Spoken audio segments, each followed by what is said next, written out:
For those who remember, for those who will never forget, and for those who will experience the Star Trek adventure for the very first time.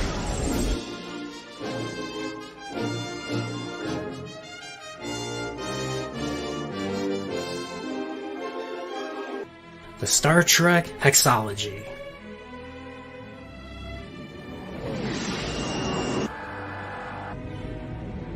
Six timeless adventures that have changed Star Trek forever.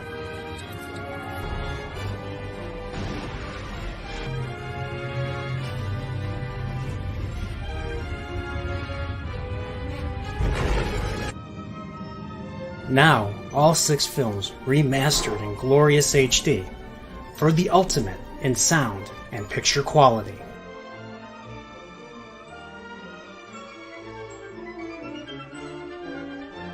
This will be your last chance to own a physical copy of Star Trek. The Gene Roddenberry creation that launched the Star Trek franchise. The human adventure has just begun. For all generations. The original Star Trek films on sale one last time.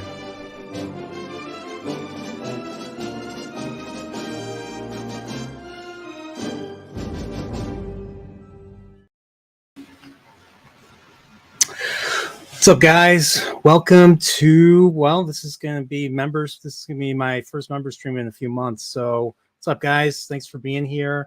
So you got some people in the chat. We got DJ Ronnie G, we got Dan Crane, and we got DJ Play Nice. So if you remember, you will have, there will be a link to the stream either on my Discord, if you're on my Discord server, or if you're in, or it's in the community tab here on YouTube. So, yeah, so if you want to join, feel free to join. So I haven't done a stream in a while. It's been a few weeks, started a new job, and yeah, I'm getting home now roughly around hour and a half before I usually do a Chilporial. So I haven't done Chilporial in a while. It's been a while since that. So but if you're a member, you can come join and all that. So so yeah, right now got my controller out. I'm gonna play some Elden Ring because that's the game I've been playing. My buddy Dread Roberts got me playing it again because he played the DLC.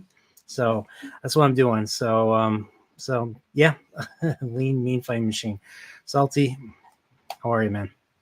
So but yeah, that's the thing. So if people want to join, they can join. I'm probably gonna do this for about an hour or two, and yeah, just wait for people to come in if they want to come in and all that. So I knew I did post this. I don't think the algorithm picked it up at all. So I don't know. I gotta work on that eventually. So but yeah, Gladiator.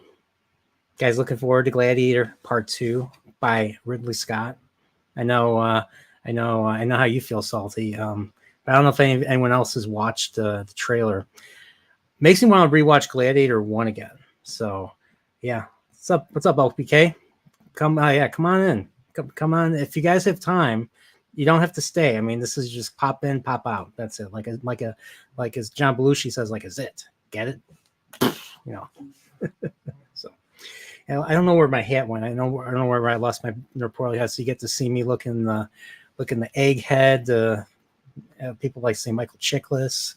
When I had hair and I was younger, people used to call me Robin Williams because I had that Robin Williams look. So, R.I.P. Robin Williams. He also was a big Legend of Zelda fan. He named his daughter Zelda after the Legend of Zelda, believe it or not. So, I don't know, Zelda Williams. So yeah. So yeah, whenever I see that commercial, I include that in my Ocarina of Time retrospective. This N64 Zelda. It was very heartwarming. So I just played the whole commercial that Nintendo did with him because he was doing the Ocarina of Time remake commercial for the 3DS. It was one of the earliest games for that. So, but yeah, Robin Williams, probably best movie. I mean, what did I grow up with? I grew up with Hook. Hook came out when I was real young. Nobody liked it. Apparently, years later, I haven't seen it probably since I was a kid. Mrs. Doubtfire, I did see in the theater. I think Mrs. Doubtfire might be his funniest, might be his best film ever. I mean, depends. I saw Popeye. Wasn't born yet, but I saw Popeye. I was on cable. We also what else? Good. I saw some of Good Morning Vietnam. I haven't seen the whole thing, but Good Morning Vietnam. Jumanji. Definitely saw Jumanji. I don't think I saw it in the theater. I think I rented that. But yeah, like in the 90s, yeah, Robin Williams was everywhere. So when he passed, so there's very few actors that actually hurt when they passed. Robin Williams was one of those actors that hurt when he passed. And then I found out how he passed, and that hurt even more. So, but thankfully the family was, it seemed like the family kind of was waiting for this to happen.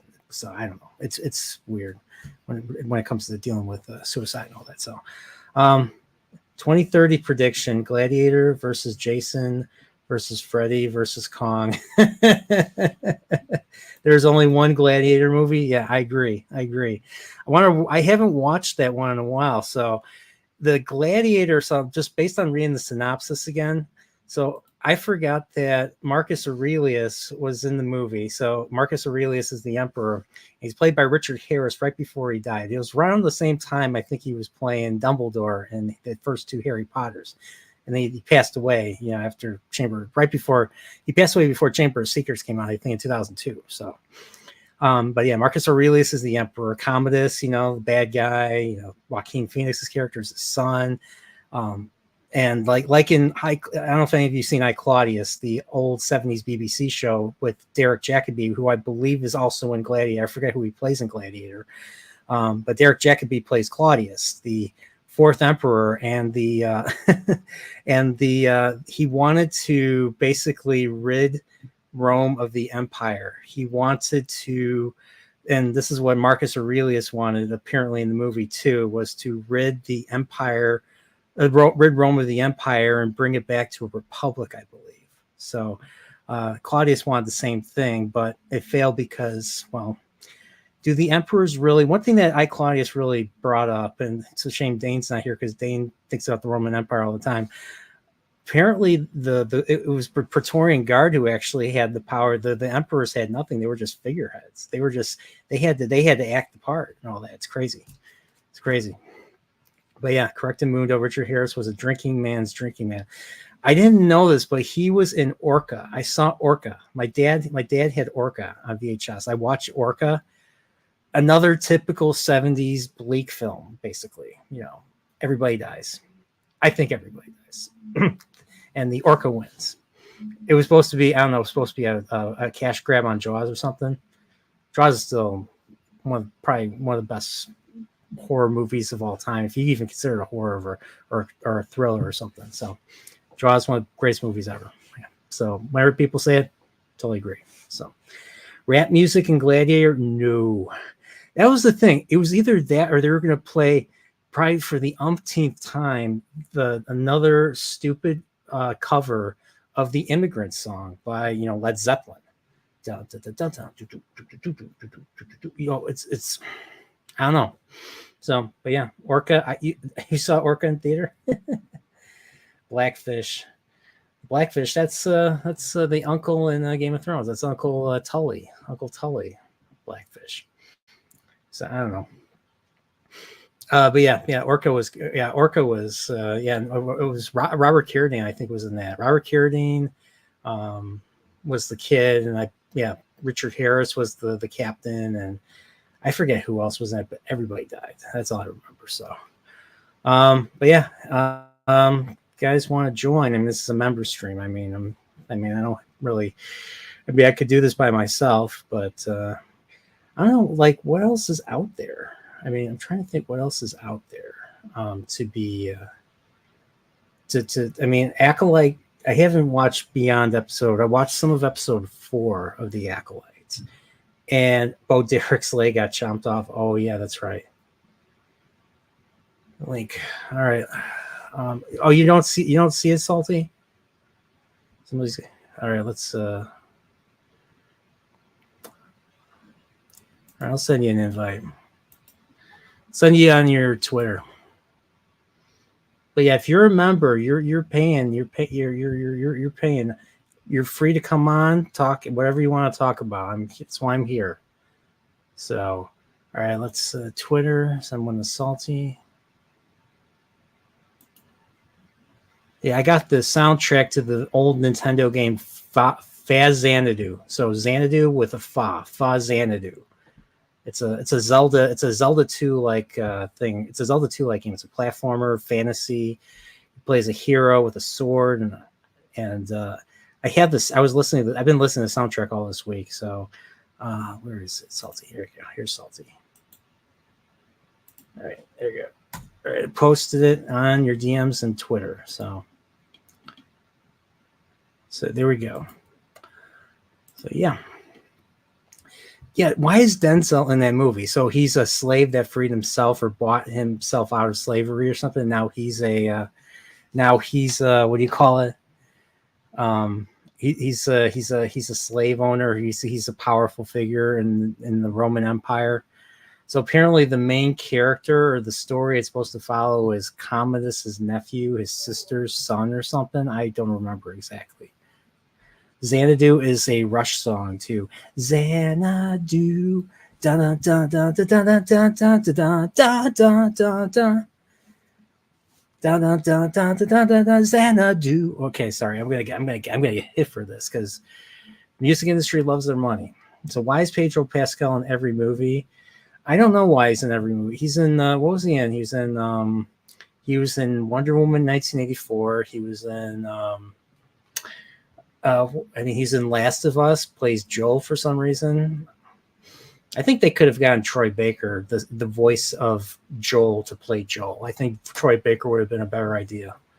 It's funny, when I think of Troy Baker actually warned the audience that they wouldn't like Last of Us Part 2. This was before people found out what it was. And then I was like, oh, okay. Yeah. So, yeah. But the reason why I played The Last of Us in the first place, the first game, was because of all the drama behind Part 2. I own the game, but I haven't played it. I just kept it on my shelf like everything else I do. So, Trip, I think you should be able, if you want to join, you can join too. I mean, there should be a link in the community section. I posted the link to members only.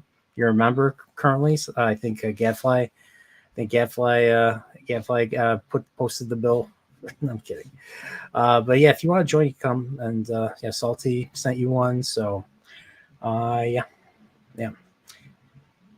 LPK, you should join too. We got David Glenn here. What's up, David? How you doing? Got Punkwad. Oh my gosh, I haven't seen you in a while, Punkwad. How you doing? How's life as a puppet? I have to get you and Floral. I have to get you and Floral and do a puppet do a puppet a Nerporial puppet crossover, because the Punkwad tutorial was great. So here we got Salty. What's going on, man? How are you? Sorry about nothing. Sorry about the way I handled things on Sunday. I know you don't need to apologize at all, dude. At all. Let it go. Let go and let God, Brian. Don't worry about it, dude. I can't believe I'm sitting there eating meatloaf and you're talking about that movie Orca, and like, no joke, that was crazy. That was a crazy movie. But I didn't mean to interrupt your train of thought. So no, it's fine. No, that's fine. Orca was I was at that age. I was a latchkey kid by the time I was sixth grade. Yeah. Sixth grade, seventh grade, eighth grade. Me too. And my dad had a whole bunch of VHS tapes stored away in the basement. My dad either bought a lot of movies from the 80s to the 90s, and we had HBO. My dad had HBO in the 80s and early 90s, so he used to record stuff off of HBO. We used to do that too. Yeah. So there's a lot of Kodak tapes with labels and my dad writing the name of the movie and all that. So yeah, and Orca I think was one of those movies that was recorded off of cable. So yeah, I didn't realize it came out the same. I think it came out the same year as Star Wars, and it was just a cash grab related to Jaws. Jaws, yeah, caused that. Yeah, I mean there were Orca is.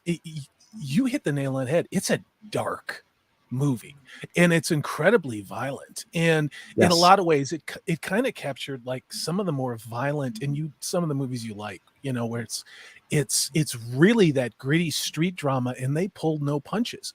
It was just about dark and desperate, obsessed men doing things, and then everybody dies. And I mean, I was, God, maybe 7, 8 when that movie came out. And of course, my parents are taking me to the movie theater to watch this. And my little brother's crying because he's like 5 and he's afraid of the water already because of effing Jaws, you know? Yeah. And and now I live where I see whales all the time, like, you know, and all kinds of stuff. And, I have a lot of respect for orcas. You know, they're fantastic, wonderful, smart creatures, but boy, they are really assholes to seals. And I've seen what they've done to dolphins too. It's just crazy. Nature's crazy, Brian. Yeah, it is. And like, so how many movies did they cut? I mean, they still make crappy second-rate shark movies to this day, like TV, made for video, made for TV Week? movies. Sharknado. You know, I mean, there was one movie, I think it was 3, where they actually, instead of writing his book, they asked George R.R. Martin to make a quick appearance, and so a shark ate him when he was at the theater or something. Okay, that's hysterical. Yeah, and this was years ago, and I don't know. We get another. We get another announcement. It popped up on my feed. He's still not writing the book. I don't know what's going on. I mean, in 4 years, in 2028, he's going to be freaking 80 years old.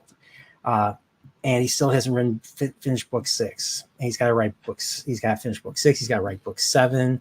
He's got to write all these Duncan Egg stories that they were adapting.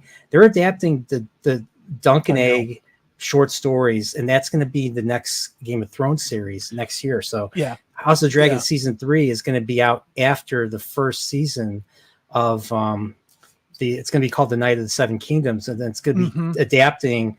I mean, it's a short story, so it's probably going to be a 4 or 5 episode season covering the first story. There's only 3 stories. The first story is called The Sworn Sword, I believe. You know, it's weird because when I first started my channel, I did a video talking about Jar Jar Martin, and he was working on adapting exactly what you said, that Duncan Egg.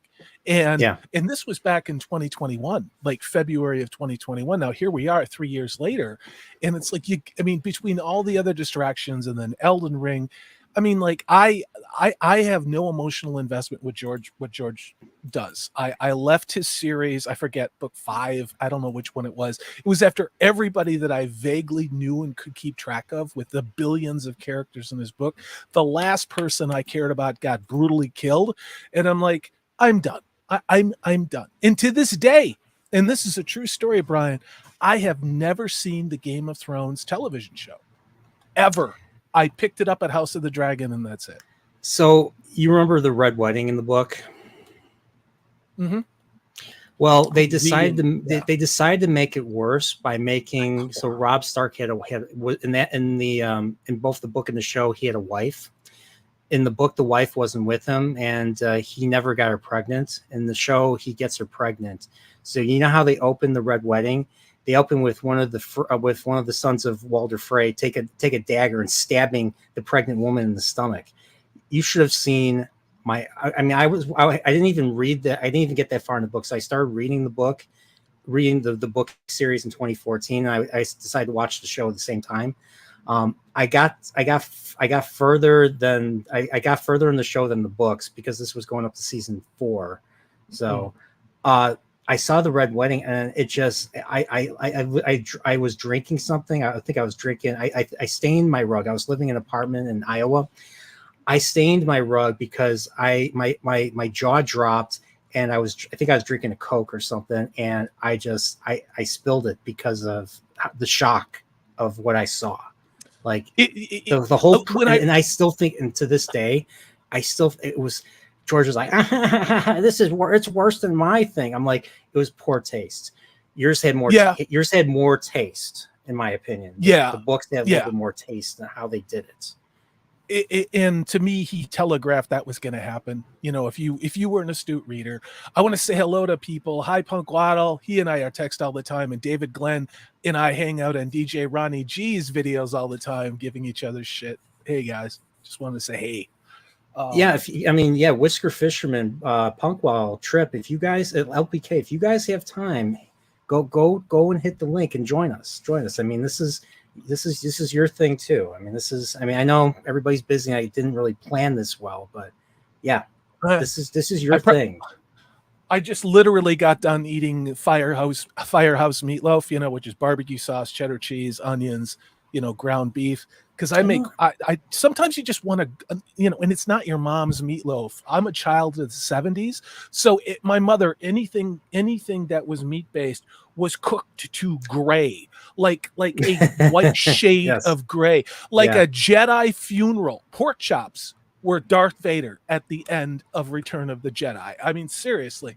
So, now I live on the wild side and I cook everything rare except pork. I cook salmon rare too because it's caught right over here. But it's just sometimes a man wants a meatloaf, potatoes, green beans. You know what I mean? Like just hearty, good meal. So meatloaf. So way I make meatloaf, and this is something my mom's cousin shared with us, and I actually have been doing ever since. Steve would never eat this because I incorporate. Let me guess. I do incorporate mayo instead of eggs. I incorporate mayo and ketchup or barbecue sauce, and I mix it with the meat along with some oats, some Worcestershire sauce. Cut up some garlic. Cut up some. Dice some onions, and because of the Worcestershire and the condiments, I don't need to salt it. I might put some pepper on it. Yeah. So I don't salt anything these days. I really don't. And it's my cardio is just fine. I mean, I do 3 to 4 miles every day and try and eat clean. But is that more than 10? Is that what equates to 10,000 steps? Do you know? I don't know, dude. Because it's always the number that's out there on the internet. Do your 10,000 steps or something. I don't know. I mean, I walk along. We have a sand hook over here, which is sort of a wave barrier for the deep seaport that we have. And there's stevedoring that occurs here, which is essentially ships retrofitting or taking on cargo before they head out into the Pacific and up to the Arctic. I learned what a stevedore was when I watched the season 2 of The Wire, because The Wire season 2 was all about the stevedores in Baltimore and all that. So yeah, same thing. Yeah, I mean, but for me, meatloaf, I mean, I use Sweet Baby Ray's or something like that, and then chop up the onions. But dude, I also like to make what I call taco meatloaf, where you drain a can of black beans, you get a can of green chilies, and then cheddar cheese, onions, and then maybe get some, the diced tomatoes, drain it real good and put it in there, and then add like half a packet of taco seasoning. And then, dude, I cook that up and put it in a tortilla, and it's like, it's pure freaking magic with like sour cream and salsa. So yeah. All right. Well, we got another guest. We got 2 guests. So let's start with we got a puppet. We got Punk Waddle. What's up, Punk Waddle? How you doing? Hey guys, it has been too long. Dude. I know I've been talking to Salty. Yep. And like, man, I need to hang out with all you guys, not just texting Salty here and there about stuff. Yeah. I miss you, man. How you doing? Good. I didn't want to crash the party, but you invited me, so here we are. I did invite you. Awesome. It's good to see you, dude. It's good to see you. And we got another guest. We got a White Cloak himself. What's up, LPK? How you doing? Right on. Hey, gentlemen. Hey, good to see all of you. Hey, what's up? Cheers. You guys made me hungry with your talk of meatloaf, man. I know, right? It's crazy though. I mean, like, did everybody's mom just cook the ever living hell out of everything? I mean, like, or was it just mine in the 70s?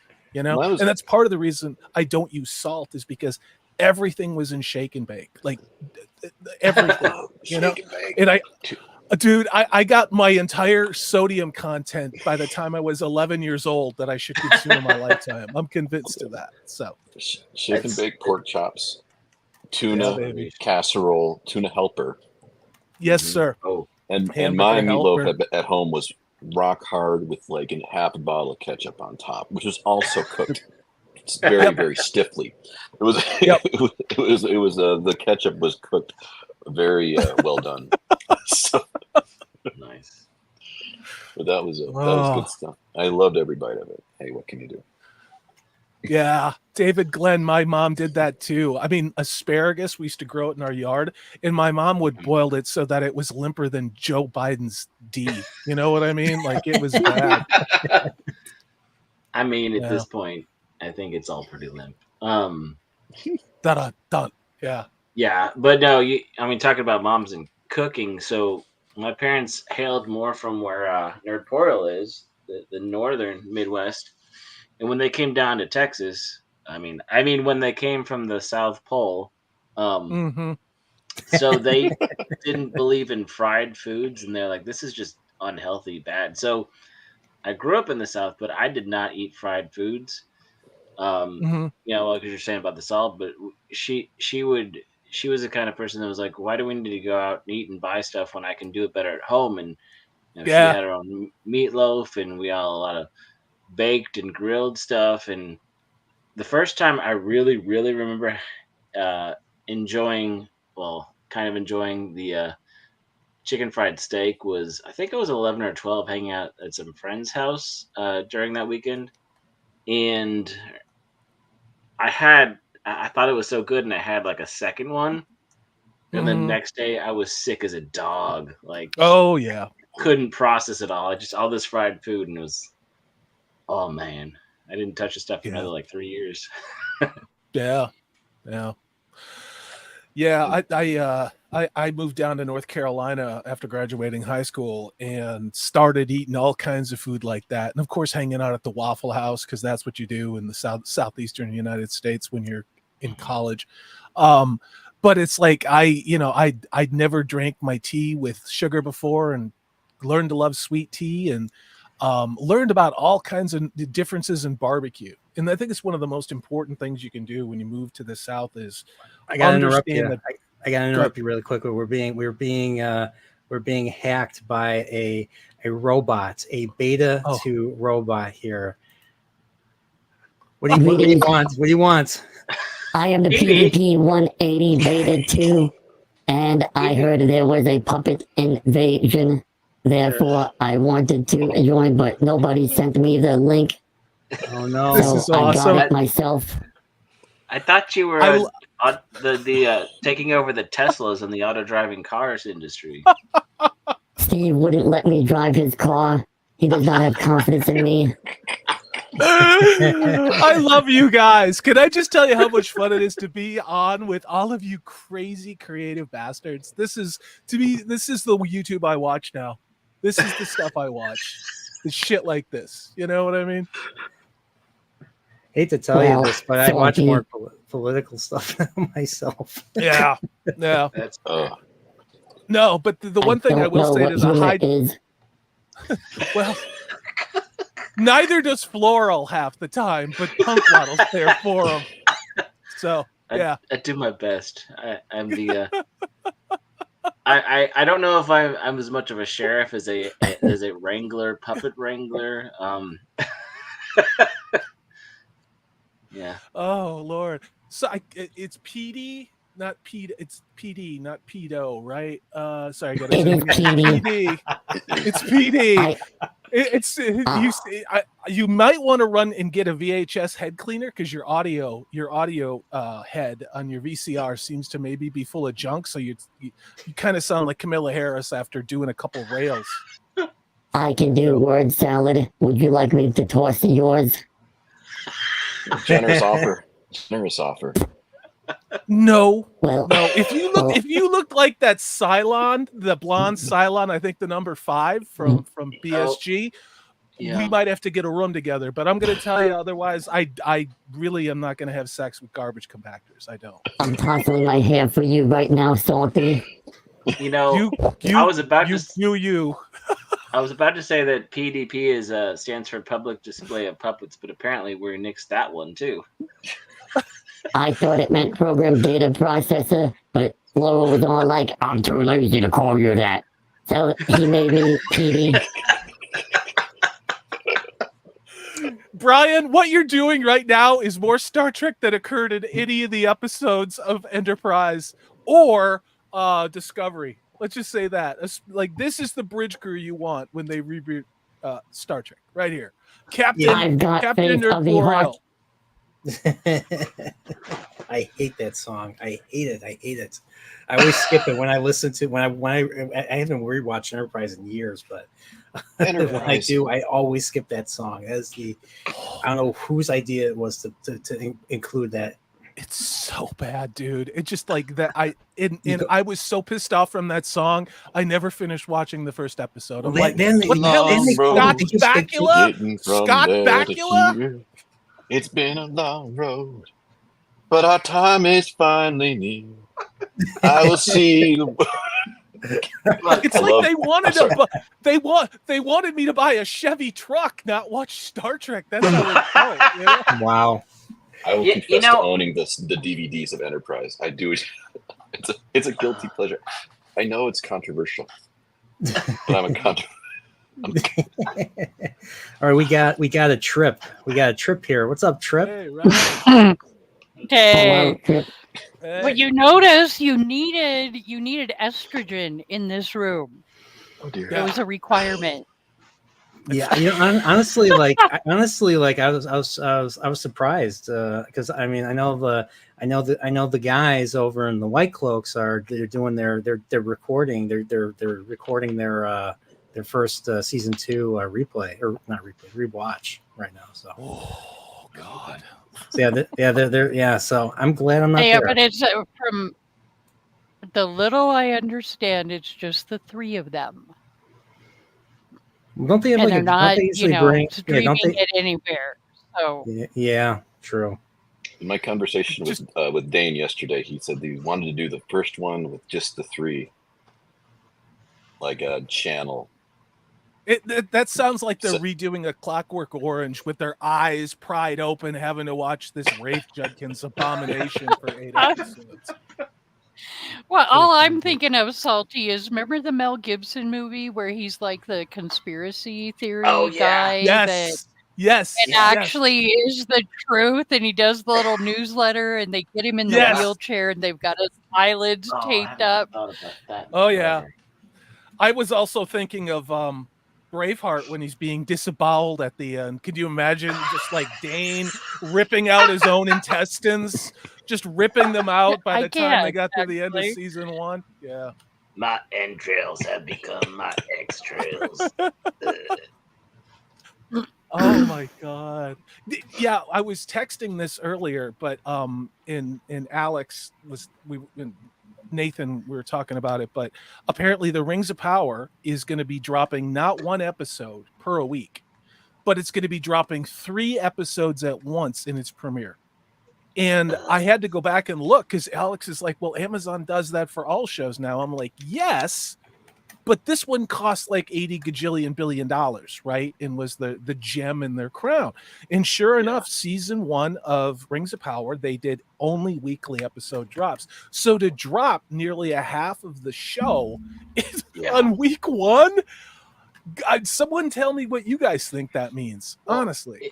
Is that going to be a separate director like Fallout, or is that just they think the model worked with Fallout, so they're going to try it for Rings of Power and dupe the audience? I don't know. Because I know we kind of talked about that before. It's a very expensive show to drop all at once. Okay, I know this is a side note, but we brought up Amazon and their choices. I guess we lost Petey. He can private chat. He has to go oil something because he was poking some big rod. Or something. So, I am freaking lubricant. Private vending machine from Futurama, that pink one. That anyway. Yes. Or the Jetsons made, but no. What I was saying is, there's a trend with Amazon that I don't understand, because when I was turning on the Amazon Fire Stick earlier today, and I saw the fact that once again Seth Rogen has another series dropping, the everybody wants the Sausage Fest, or the food Sausage Party or something like that. Sausage Party, yeah. Was it Sausage Party? The TV show to follow up the movie. God, dropped I hate today. that mother. Oh, and the fact that he's got The Boys, the what's the animated one that's Scooby-Doo. Invincible. Invincible. But like he's in. Oh, that's right. He's having creative. Like, what's his deal with Amazon, or what does he have with Amazon? Because he keeps putting out things that are just marginal and get worse over time. Like, and this is a follow-up to a movie that happened eight years ago. I don't understand. It didn't do very well because it's safe. I think because it's safe and maybe because it's cheap. Brian, what do you think? Brian, I want to, because you didn't respond to that on text, I don't think. What do you think of Amazon dropping 3 episodes of Rings of Power at once, dude? Yeah, sorry. That means their season's going to be crap.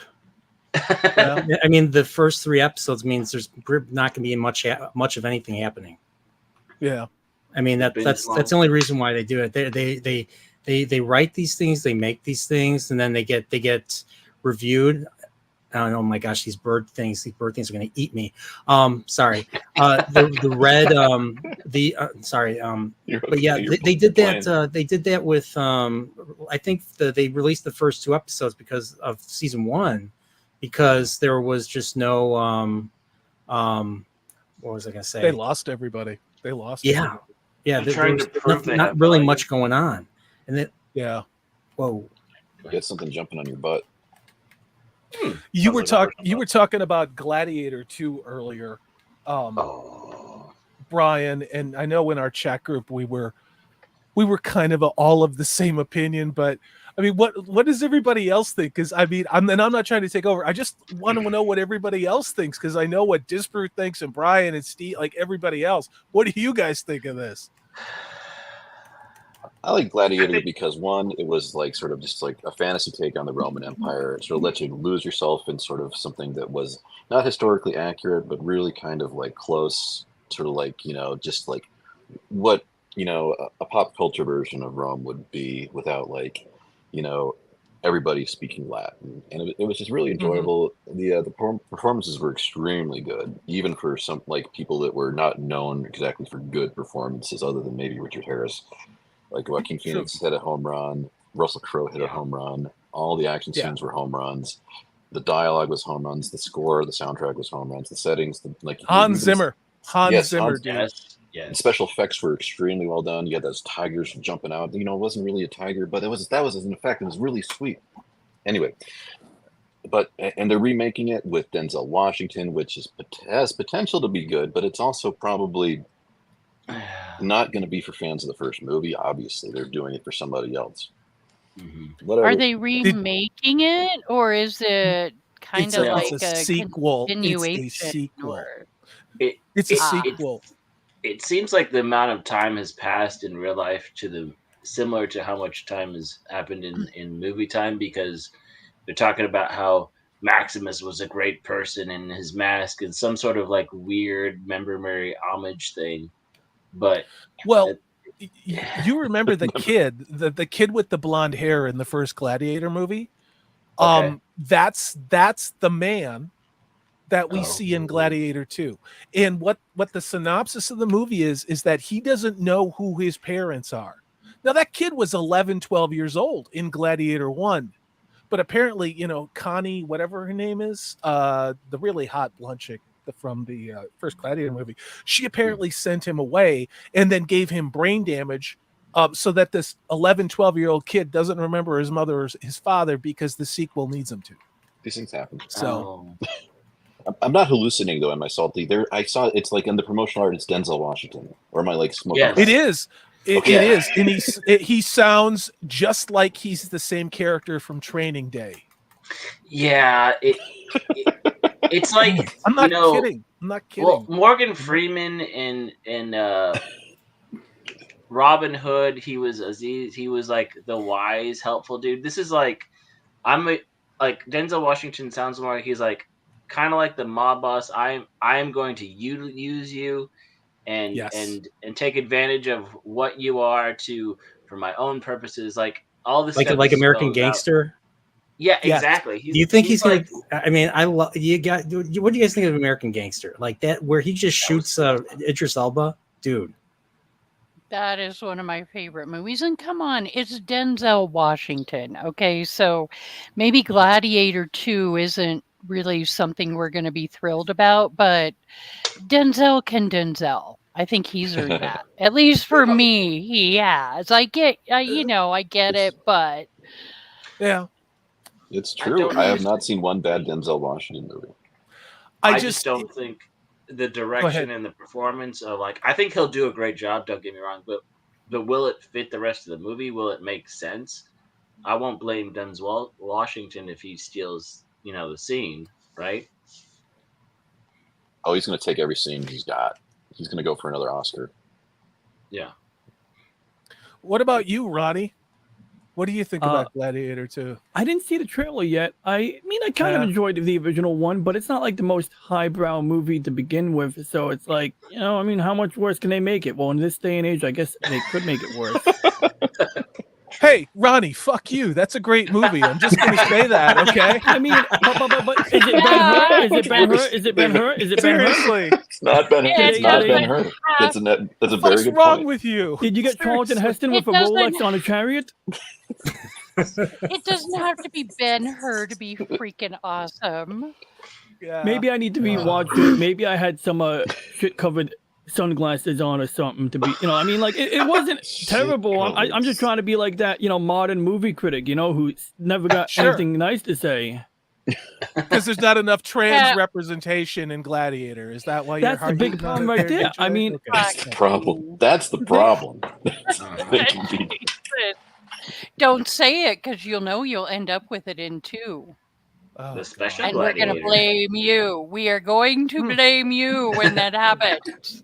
Did you see that? I think Peacock is releasing a show that looks like, if Josh Whedon got the rights to make a Gladiator show, but it was driven by DEI policies, they have a show that's going to be coming out at the same time as Gladiator 2. Have you guys seen the trailer for that? No. Oh, all right. Well, I'll be right back. I'm gonna find it and I'll share it out. You guys, I literally cannot believe that this is real. I'll be right back. Is there anything else you guys are looking forward to?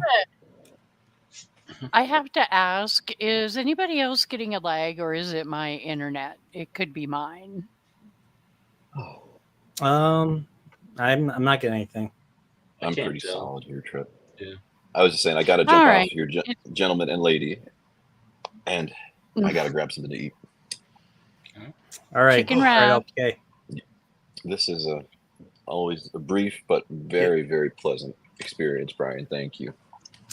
No problem. I haven't been able to go back to the gym yet, so I gotta start doing that. That's why I haven't been posting anything. Well, you look good. You look vigorous. Well, the question you had about 10,000 steps, it's about 5 miles, but like the whole thing about taking 10,000 steps was like weird. It all came from an advertisement for a Japanese company that was making pedometers.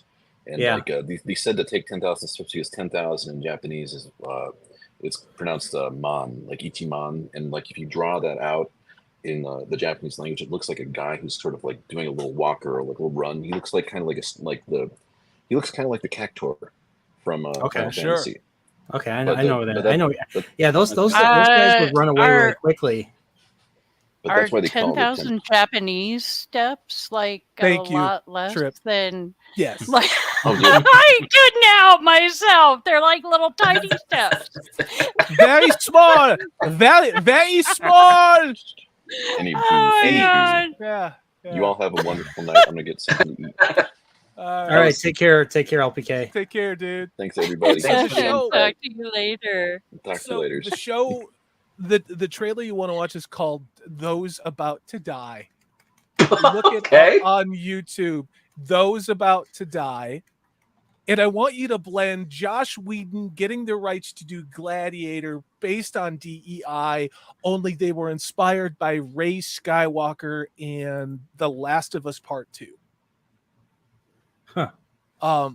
It literally is girl boss diversity, everything. So yeah.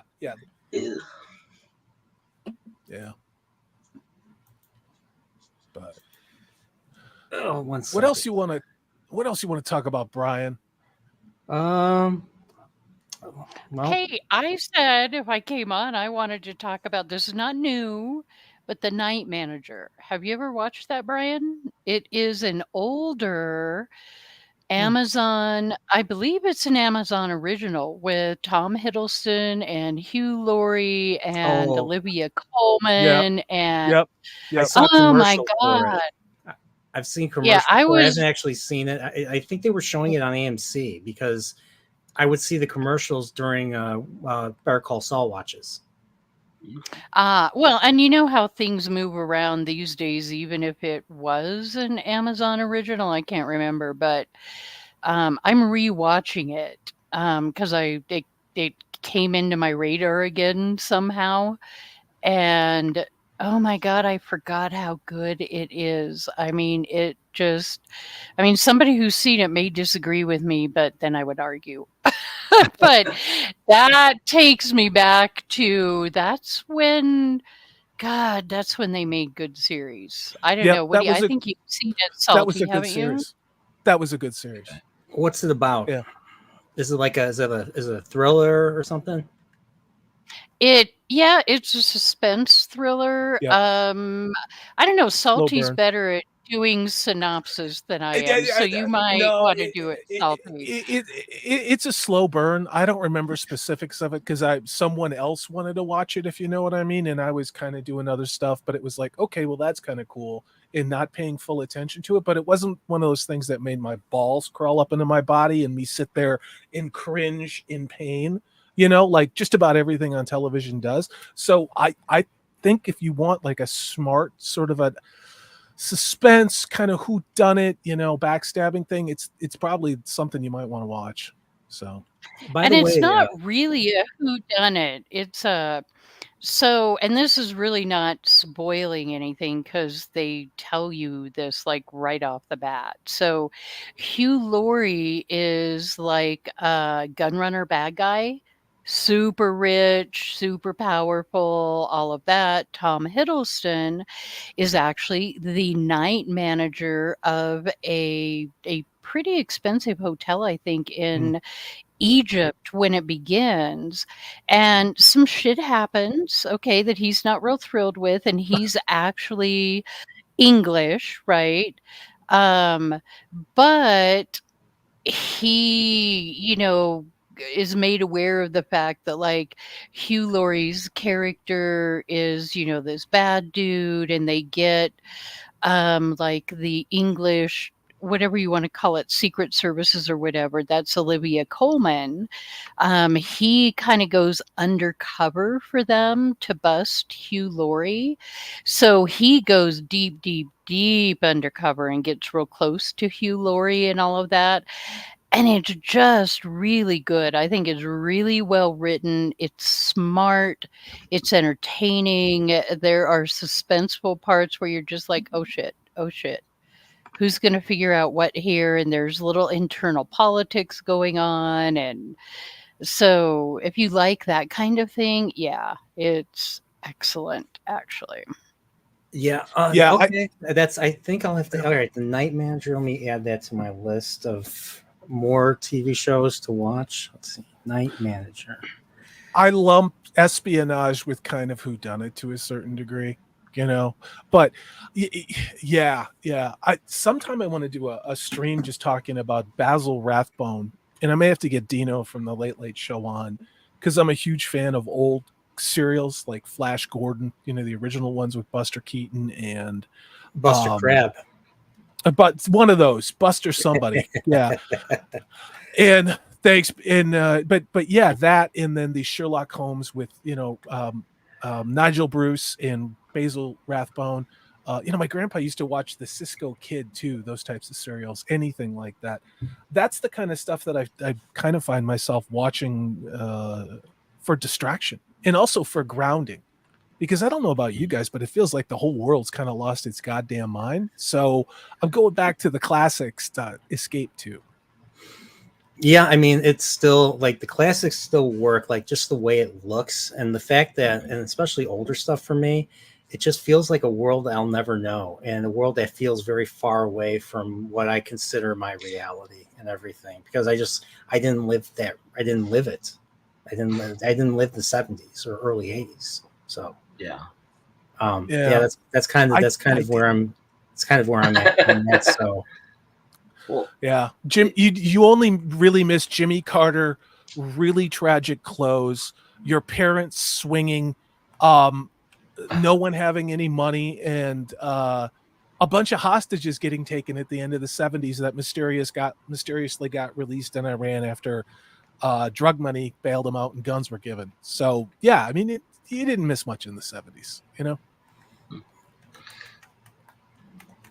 I think this kind of reminds me of something I was talking with you, Salty, about recently, about the production value and what people, and I've kind of been thinking about this too, but people have been trained by the push notifications and the algorithms into they look for the low budget things online and social media, and they're getting trained to like this somebody they can relate to, as opposed to taking the time, taking the 30 minutes scrolling through the Netflix categories to find the hour and a half, 2 hour movie that's going to give them that journey, that mental disconnect where they can just be engaged in something for such a long time and realize that not much time has happened after all.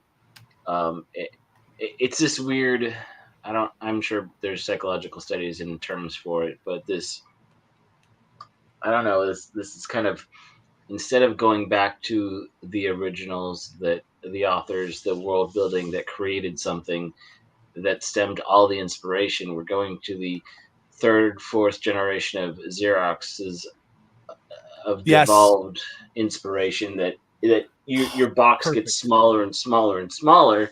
Like, I was talking with Floral and Lou Wasserman's Ghost last night after our 2K stream, that some of it is like, go from kids who grew up with Disney movie classics to Disney Channel shows, which, Zach and Cody, this kind of cheesy entity, and then they want to create these stories that, if they're basing it off the cheesy Disney Channel shows and movies, you don't have the depth or character development because they weren't designed for that, and your box gets smaller and smaller, and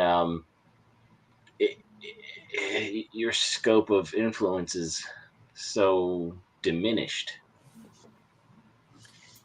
Yeah, and I'd love to hear Trip's take on this, because guys, we don't always agree, Trip and I. But her computer had to get rebooted, so that's what happened. That's why she ducked out. Didn't realize she bounced. Yeah, she'll likely be back. Good.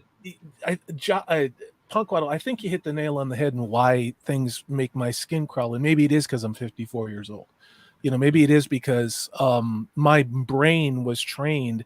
I didn't get a smartphone, and I deliberately didn't get one until I was about 32. Mm-hmm. Oh no, wait, was it 42? No, it was 40. I didn't get a smartphone until I was 40. Because I didn't want to do what I ended up doing, which is being immersed in that. I had a flip phone, and because I didn't want it. If I wanted to look at shit online, I looked at on my computer, and a deliberate choice. And for me, I will never ever apologize for being a 20th century man or person.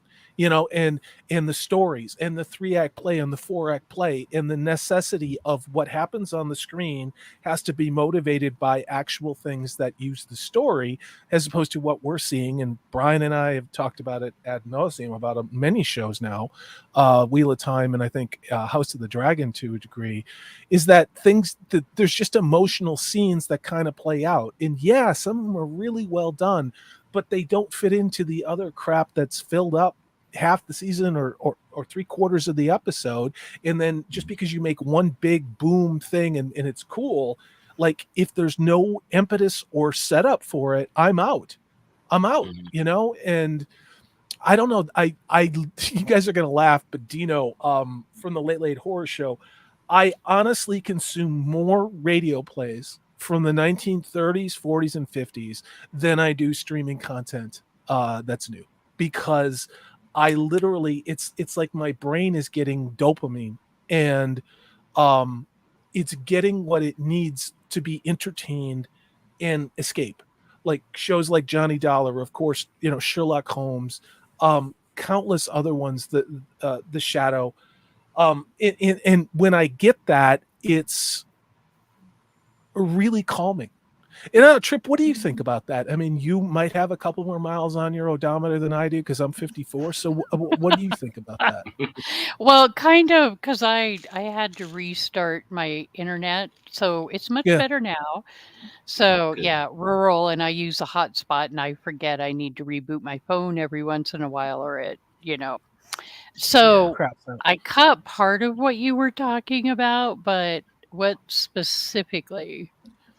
It was Punk Bottle's question, and maybe you could just paraphrase it for Trip. Punk. I was basically talking about how Brian was talking about going back to the classics and how there's so much great world building and otherworldly, and where we are now, they always work because there's a disconnect. There's this other place that we get to be translated to. And I was talking, like I've been talking with Salty about some of the basically each generation, there's kind of like this Xerox copy of, we're not going back to, they're not even teaching the classics in school anymore. We're going back to the last generation of inspired work that was inspired by Tolkien. I know that's kind of a terrible way to paraphrase, and with the Rings of Power. It's a derivation.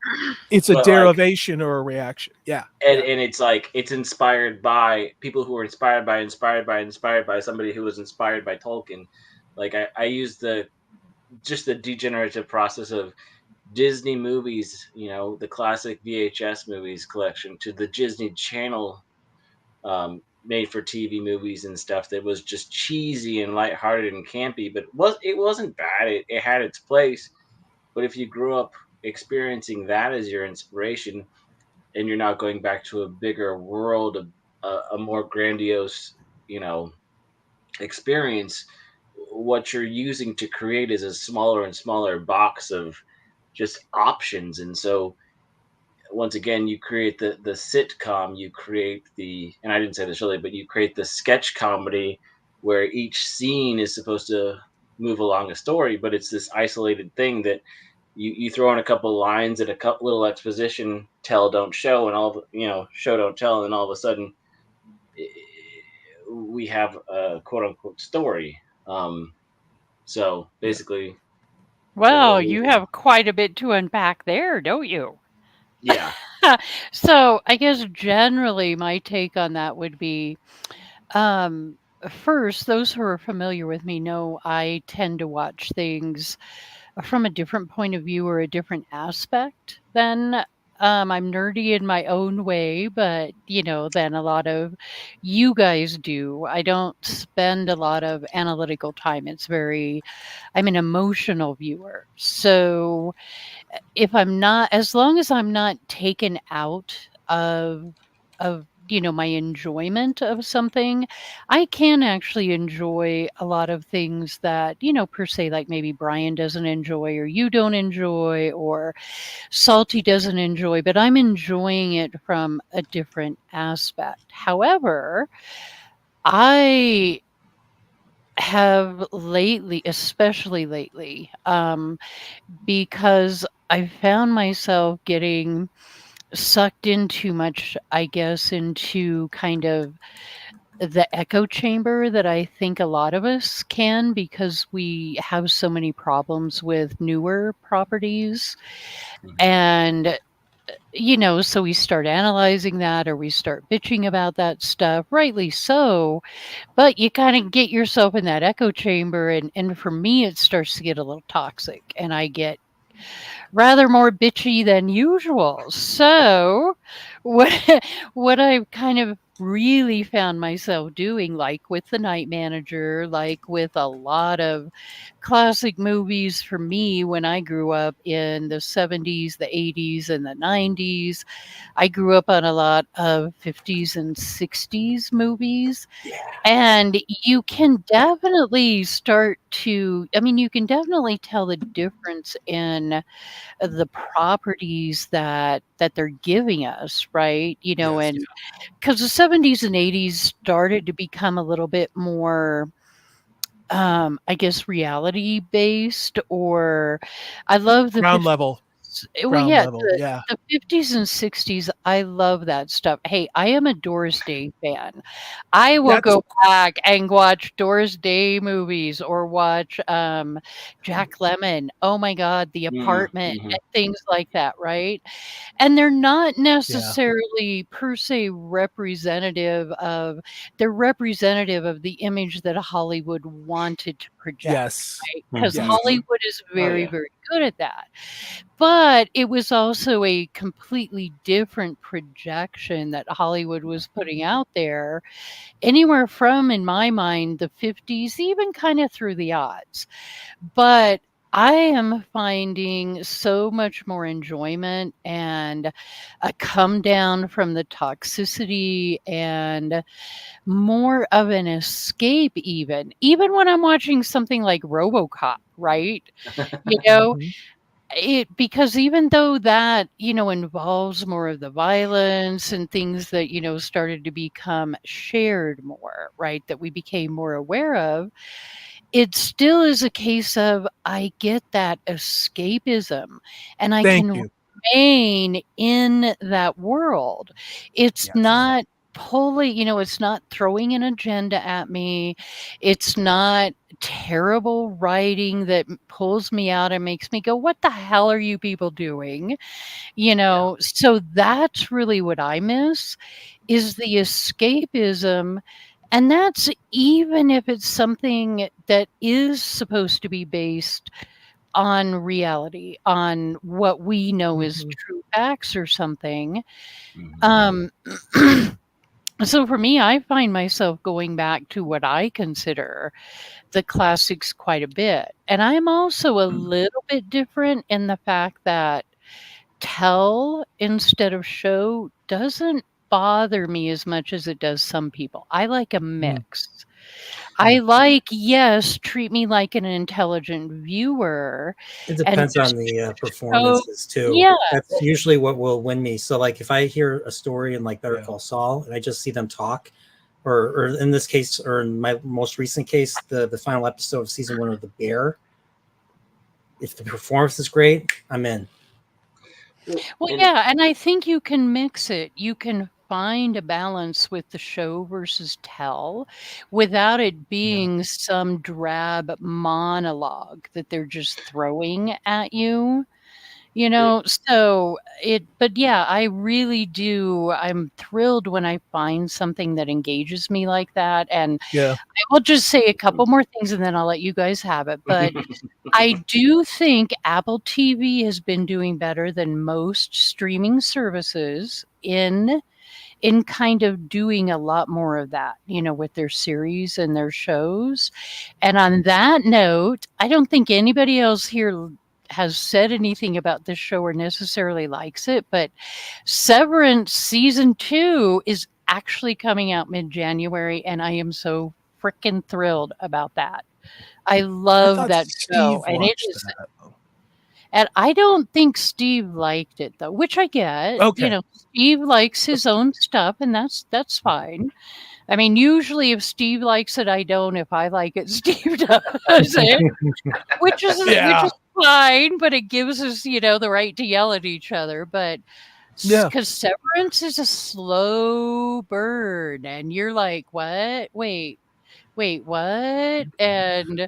And definitely a lot of loose ends that you don't know the answers to from season 1. And so yeah, season 2 is coming out in January, and I'm really looking forward to that. And there you go. There's my spiel. Trip, have you ever watched the Cary Grant movie Father Goose? Oh my God, yes. I haven't recently, but oh my god, yeah, like probably. I bought it. So better. you may think I'm a terrible person half the time, and you're maybe half right, but that is what I have of the majority of in my physical media is older stuff like that because it's just fantastic. I have a lot of John Wayne. I have a lot of Clint Eastwood. Oh my god, I grew up with him, John Wayne. All of it. I mean, like just about except for the stuff that's really terrible restorations. Some of the early westerns I can't deal with, but you know, the Cary Cowboy destroyed me, Salty. And I tell you what, I know. John Wayne, the Cowboys with the kids, with the boys. I grew up on a ranch. So, and this would be why I, probably for the worse, love fucking asshole alpha men so much. I grew up with all of that, you know? But see, I mean that icon, you know, I mean, not to make this an obvious shit on things show, but that is part of the problem I have with modern entertainment is because it's not even been deconstructed. They have said that, well, to be strong and independent and in the strong silent type, that's toxic. And in fact, that's how we won World War II. It's, you know, I mean, that's like how and why we as a nation had so much freedom and prosperity was not because of, you know, Nancy boys and they thems, but because of, you know, men and women working together, building families and getting things done despite terrible presidents, regardless of the party and regardless of what was going on, belief in what they could build together if there was actually a fair playing field, you know, based on merit, you know, and so much of what we see, and then you look at a show like fucking The Acolyte, which I have not watched 1 minute of, although I did sit through all 38 minutes of Prophet of the Dragon's goddamn Acolyte video today. Because Steve's my boy, okay? But it's just like, I mean, that is an underlying thing to me. I don't know. DJ well, Ronnie what G, about... Go ahead. Oh, I'm sorry. No, I was just going to throw in there, I did find the prequels to Yellowstone. I could only I think I watched 1.5 seasons of Yellowstone because it got too brutal for me, and that's saying something. But I did watch what were they, like 1883, 1883 and 1923. 1883 was really good. I loved that. And it did show to me what Salty was talking about with it was brutal. And yes, women were treated very differently back then, right? But the show was still very much about these are situations where men and women have to work together. They have to try to trust each other. They have their own skill sets and they bring that to the table. And and I loved that about that show. I really noticed that. So it's once in a while we stumble across one, Salty. I have not seen one, and everybody's going to yell at me, and I don't care. I haven't seen one episode of Yellowstone. And I haven't, because I get in these places where I'm like, I don't want to watch something and get my heart broke, like either by the 3rd episode or the 2nd season. You know, watch 1863, Salty. You don't have to have watched Yellowstone for it. And if I'm remembering right, it's got doesn't it have Sam Elliott? Yep. Yeah. I mean, you can't go wrong with Sam Elliott. Come on. I don't know. I think Sam Elliott peaked with Roadhouse, but that's just me. So. I'll give my 2 cents on Yellowstone because I never watched it, but I have tried 3 variations of the whiskey. I know it's not exactly connected, but they used it as a jumping off point, which I will say the single malt was probably the best. The rest aren't really my thing. I'm not into wheated whiskeys that much, but I also believe that they got people who had never heard of Buffalo Trace or Eagle Rare going to the liquor store to finding an Easter egg that doesn't exist, and made more people pissed off that they couldn't get something. I can't get rare. I can't get Eagle Rare. I mean, we were talking about that. What was it on the phone? I think 2 weeks ago. I think I cannot find it here in Washington State. So I'm probably gonna have to, because I'm planning on going to Montana before the snows come, just because I love Montana and Wyoming. Love it. Spent a lot of time there. Missoula recently. Yep. I mean, Missoula's full of commie pinko bastards. It's kind of one of those places in Montana, the only kind of place that it is, other than kind of Bozeman to a degree. But it's just Glacier National Park. If you haven't been, put it on your bucket list. Honest to God. Same thing with the Tetons. Tetons and if you're there, you go to Yellowstone, fantastic park, but full of the Chinese who can't drive and are trying to get killed by buffalo. But they're getting their 10,000 steps in, Salty. Well, yeah. I swear, I don't even warn them. I don't even warn them when they're standing there with the selfie sticks and they're backing up to a cliff or a buffalo because they don't know English anyway. And I'm just like, I am backing away from this. Somebody's going to be Mushu pork. I'm going to be in a truck. But yeah, you go to Yellowstone and you can drive through Yellowstone and then come out into the Tetons. And the Tetons are Hey, Rocky Mountain National Park isn't bad. Up in Oh, Estes no, it's Park, pretty awesome, it's actually. gorgeous. It's in Colorado, though. Colorado. No Hey, offense. don't pick on Colorado, mister. Dude, we're doing good tonight, okay? Denver sucks. All right, Southern. Well, I'm not in Denver. I avoid Denver. I love Southern. That New Mexico corridor where it comes into Southern Colorado. Beautiful. Yeah, you know what I'm saying, Punk. Where you drive I've driven it mountains. enough times. Yeah. I am smack dab right in the middle of Colorado at 10,000 feet. Right, Colorado are you Springs. right next to the Overlook Hotel by any chance? No, I'm a ways away from that, actually, sadly. Must kill family. But I'm no on the beer, no beer TV make Brian go something. I'm in NORAD's backyard is where I am. Oh, roger that. Okay. I've spent some time up in near that region. Hiked the sands, the sand dunes. Hiked the great sand dune. Great sand dune. Yeah. Spent a little time around Pueblo area too. It's hot there. It's hot and flat. Go away. No. Well, I'm in Texas a mountain now, girl. So. I can't help it. I grew up in Buena Vista, so I was actually really lucky there. And yeah, they're right. You can't. I tried to get away from the small town, and now I live in a town half the size of Buena Vista. So get away. I went back to a smaller town than I grew up in, and I grew up in a town of 25,000 people in the upper Midwest near the Canadian border. And, I was up and down the Eastern Seaboard, Boston, D.C., Charlotte, other places lived in Seattle, but split on it. Oh, God. Right when things started to get bad, now I live in a small town that's inundated right now with tourists, which is fine because I have friends that own restaurants and, things like that. And the economy sucks if you have a restaurant. But, when it's winter, when it's rainy and gray here, it's just us, and you just get to know people. You don't have to like them all, but it's just kind of nice because it feels like it's the America that existed before the lockdown. Port Angeles, Washington, on the Olympic Peninsula. By the way, what's up, Gadfly? How you doing? Well, not too bad. You let the Canadian in. Oh no! I did. Hot and bothered from my walk home. A muggy night tonight. Where are you in Canada? Central Ontario. Okay. Well, okay.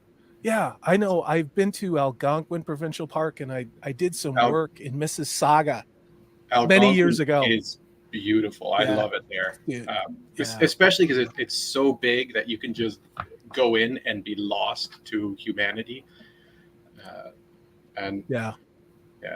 It's the closest I've ever gotten to a moose in my life. It was just a summer thing.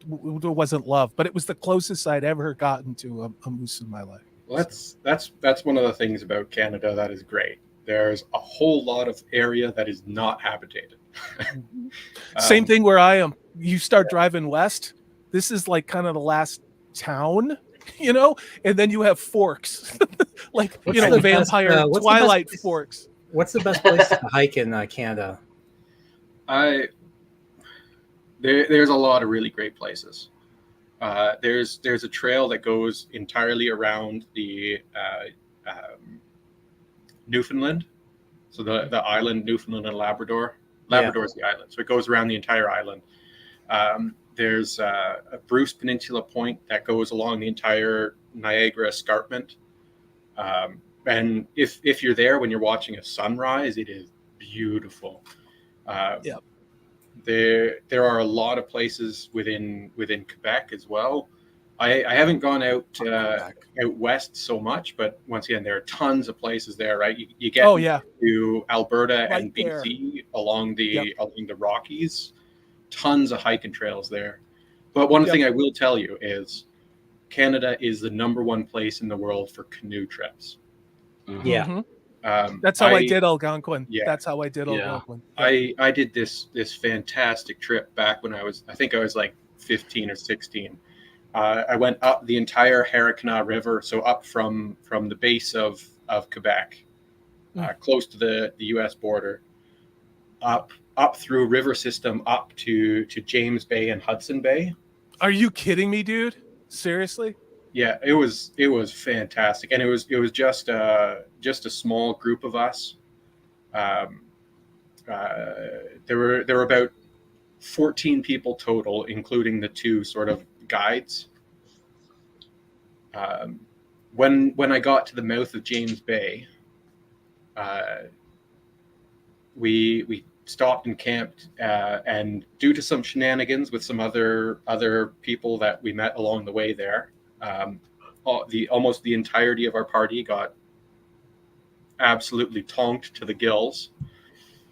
And so I got up at about 4 a.m, walked to the mouth of the bay, and watched as belugas came in to the mouth of the river and fed. Wow, that's pretty cool, man.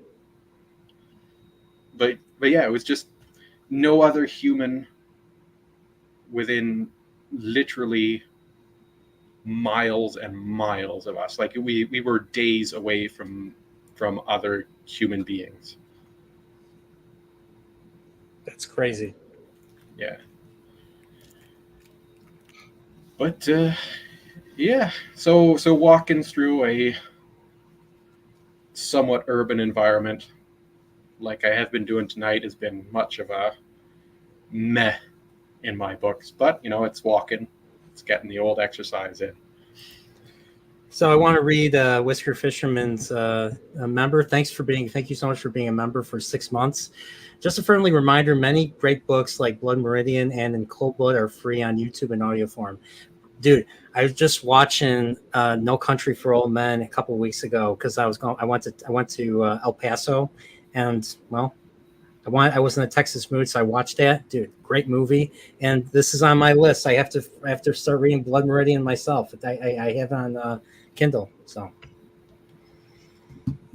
I hear this is supposed to be one of the darkest stories ever written. So. So speaking of which, anybody playing Elden Ring? It's kind of taken over. It's kind of taken over my life a while ago, and apparently there's a place I can go for an XP farm. Is this a fact? Oh, there's plenty of places to go. I was just doing it myself. You slay these sleeping stone. I don't know what they are, demi-humans or whatever. That you slay them when they're sleeping. They give you 2,000, and if you hook up some things that will boost your not souls, they call them runes. The runes are basically the money. The money allows you to pay for basically. Items and stuff, but it also allows you to pay for leveling up. So every time you level up, it gets higher, the price gets higher and higher and higher. So yeah, like there's one where you just let a ball roll off a cliff and you kill the ball by letting it roll off the cliff, and you get like a couple thousand for doing literally nothing. But you have to be on your horse or it's going to kill you. It hits you once, you're dead. So have you gotten the horse yet? I know it's not a horse, but I can't remember what it's called.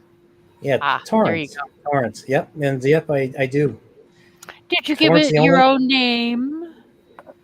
No, I didn't. I didn't give Well, it my own name. see how you are. Yeah. Jeez. Damn it, Brian. But yeah, this is very Legend of Zelda right here. Like, Yeah. Well, I've started playing it, and I was giving you crap in chat about. You're causing me PTSD, Brian, because when I was going out with Kai, holy crap, the man could not do anything without having something else going at the same time. So it was either Elden Ring or Spider-Man or whatever, the game was. But yeah, so I've seen most of Elden Ring because I actually helped him get through that in certain spots. It's a pretty damn good, cool game. It really actually is. this is a beautiful game. Like as far as I'm concerned, Gadfly, this is what Canada looks like.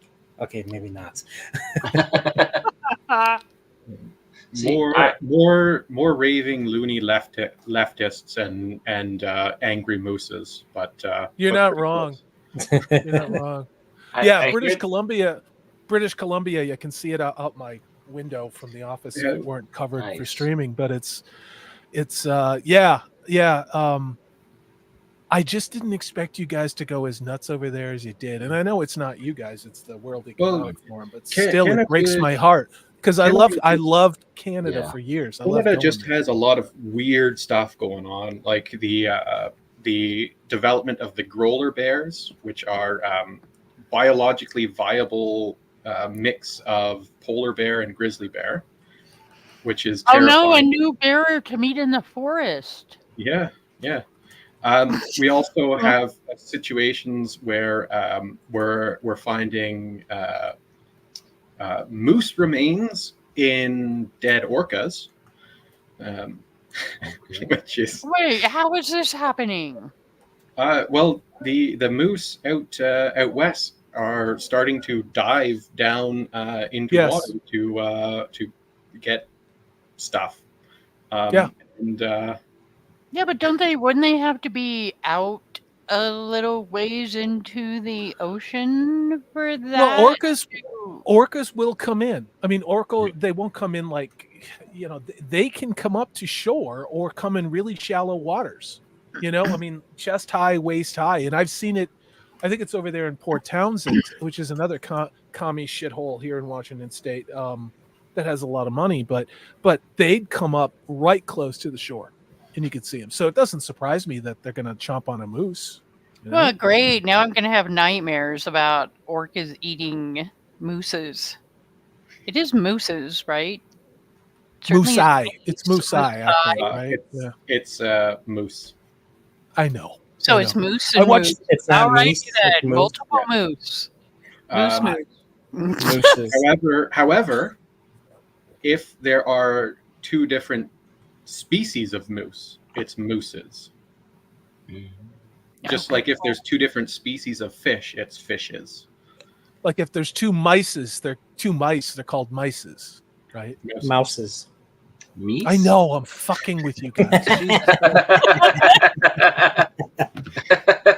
Oh, I gotta ask this question. I mean, this because I love Canadian humor. I've got the red green box set Nice. on DVD, but I mean, like, how important are those kind of shows that maybe become popular in the States? Do you think the ones that people will quote? SCTV is a cult classic here. Red Green they would show on public television. How were they perceived in Canada, maybe, or is that just something that was big, say, in the 80s and 90s? It's very interesting because you can see the cultural divide between categories of Canadians based off of that stuff. There are so many Canadians who just don't touch Canadian content because they are so inculcated with American products. But then you have the ones that are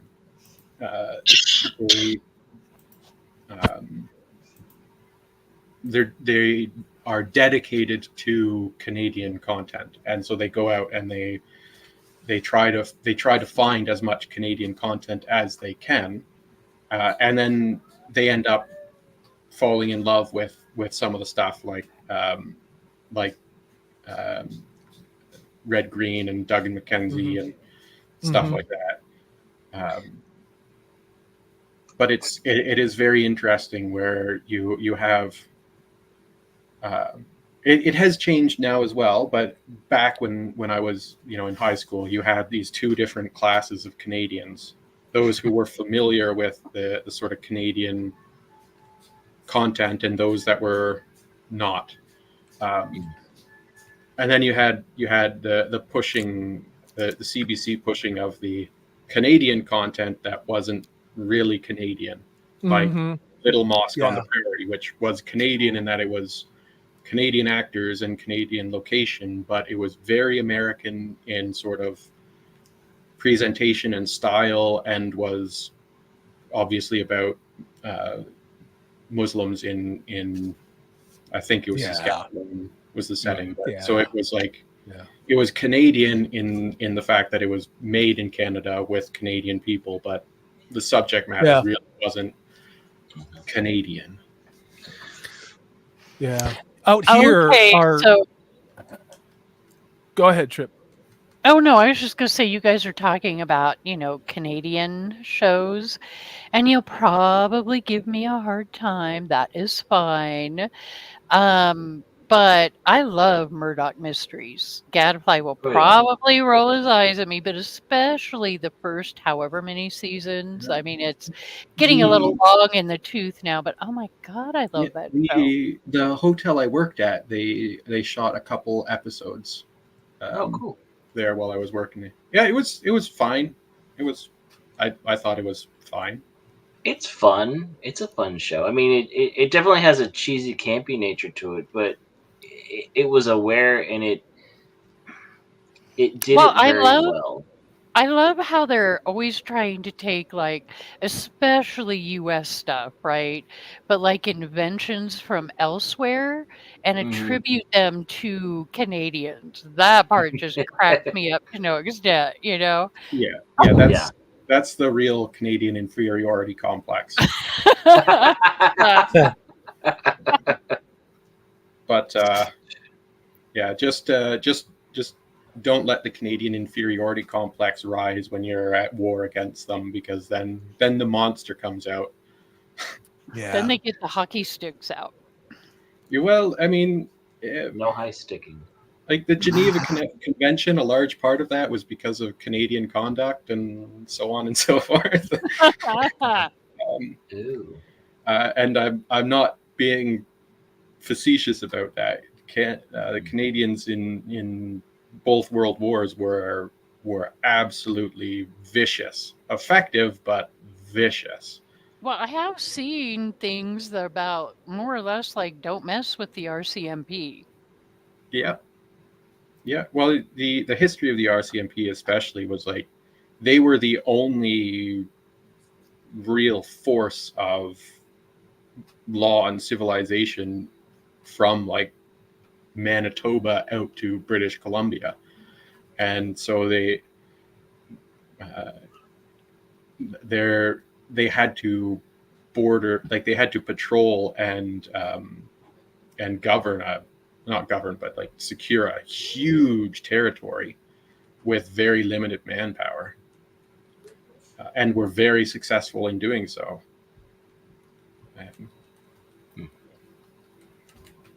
I'm watching your chat, and there's recommendations. Somebody's having a raccoon problem, and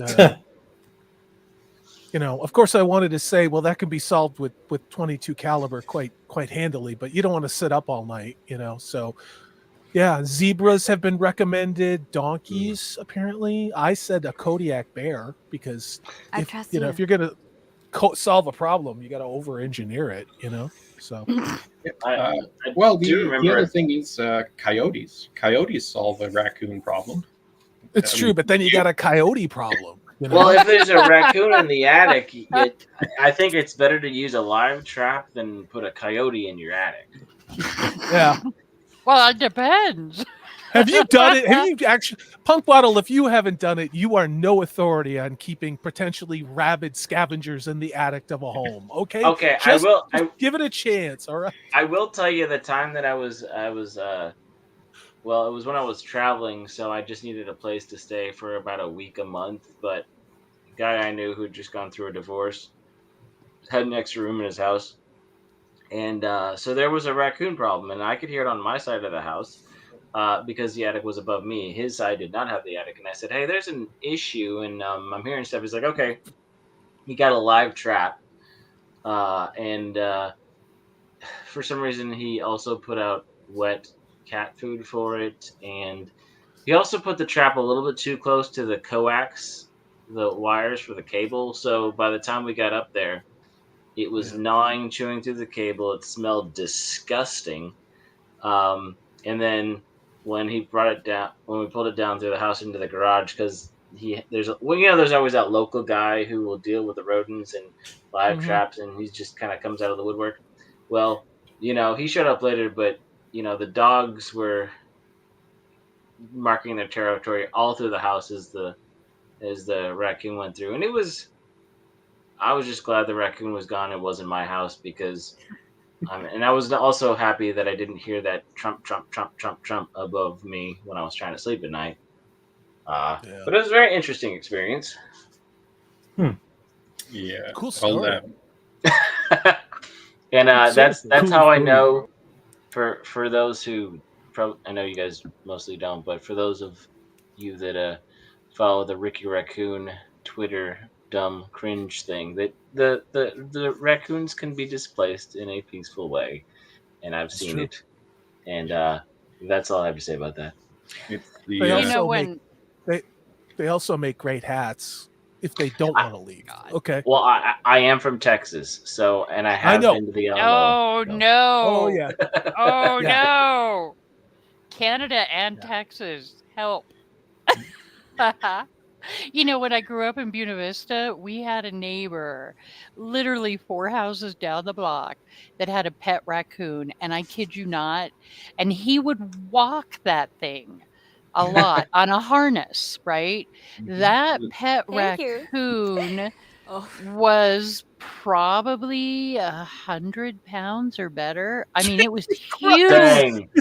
It came up to like it came up to the dude's waist. I'm like, I don't even want to drive by you in a car, dude. I'm not certain it was a raccoon, Trip. It was a raccoon. I promise it was and I'm terrible at estimating things like that, but it was huge.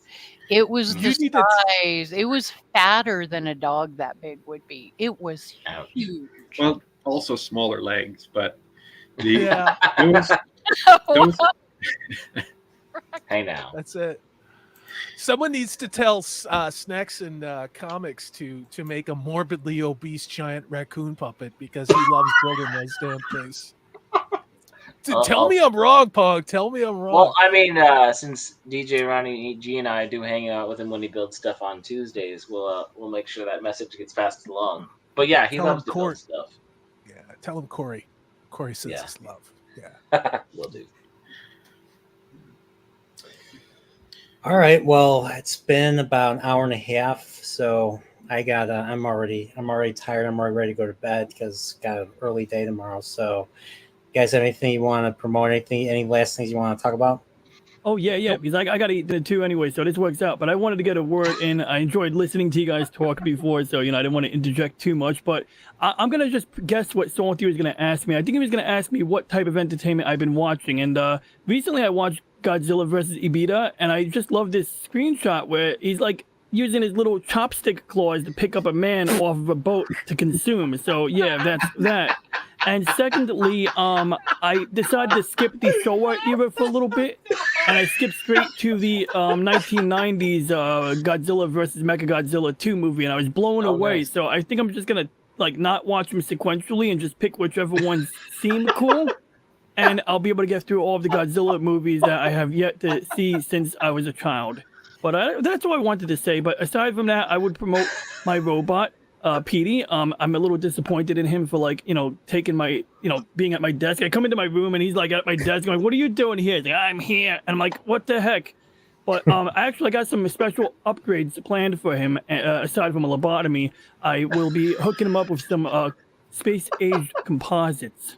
I'm not even kidding. I picked up some carbon fiber, some fancy resin. He's going to have space-age composites. And that's all I want to promote. But, every Monday, 10:45 p.m. Eastern time, I do a show. And if you're interested in tuning in. It's a good one. It's a good one. I really enjoyed your show talking about composite materials and why that sub that imploded blew up. And then I kept derailing you with all of my random shit because that's all I'm good for. That's all I do. So, yeah. Have fun with that. Okay, I am going to ask a really dumb question. I do that quite often, but anyways.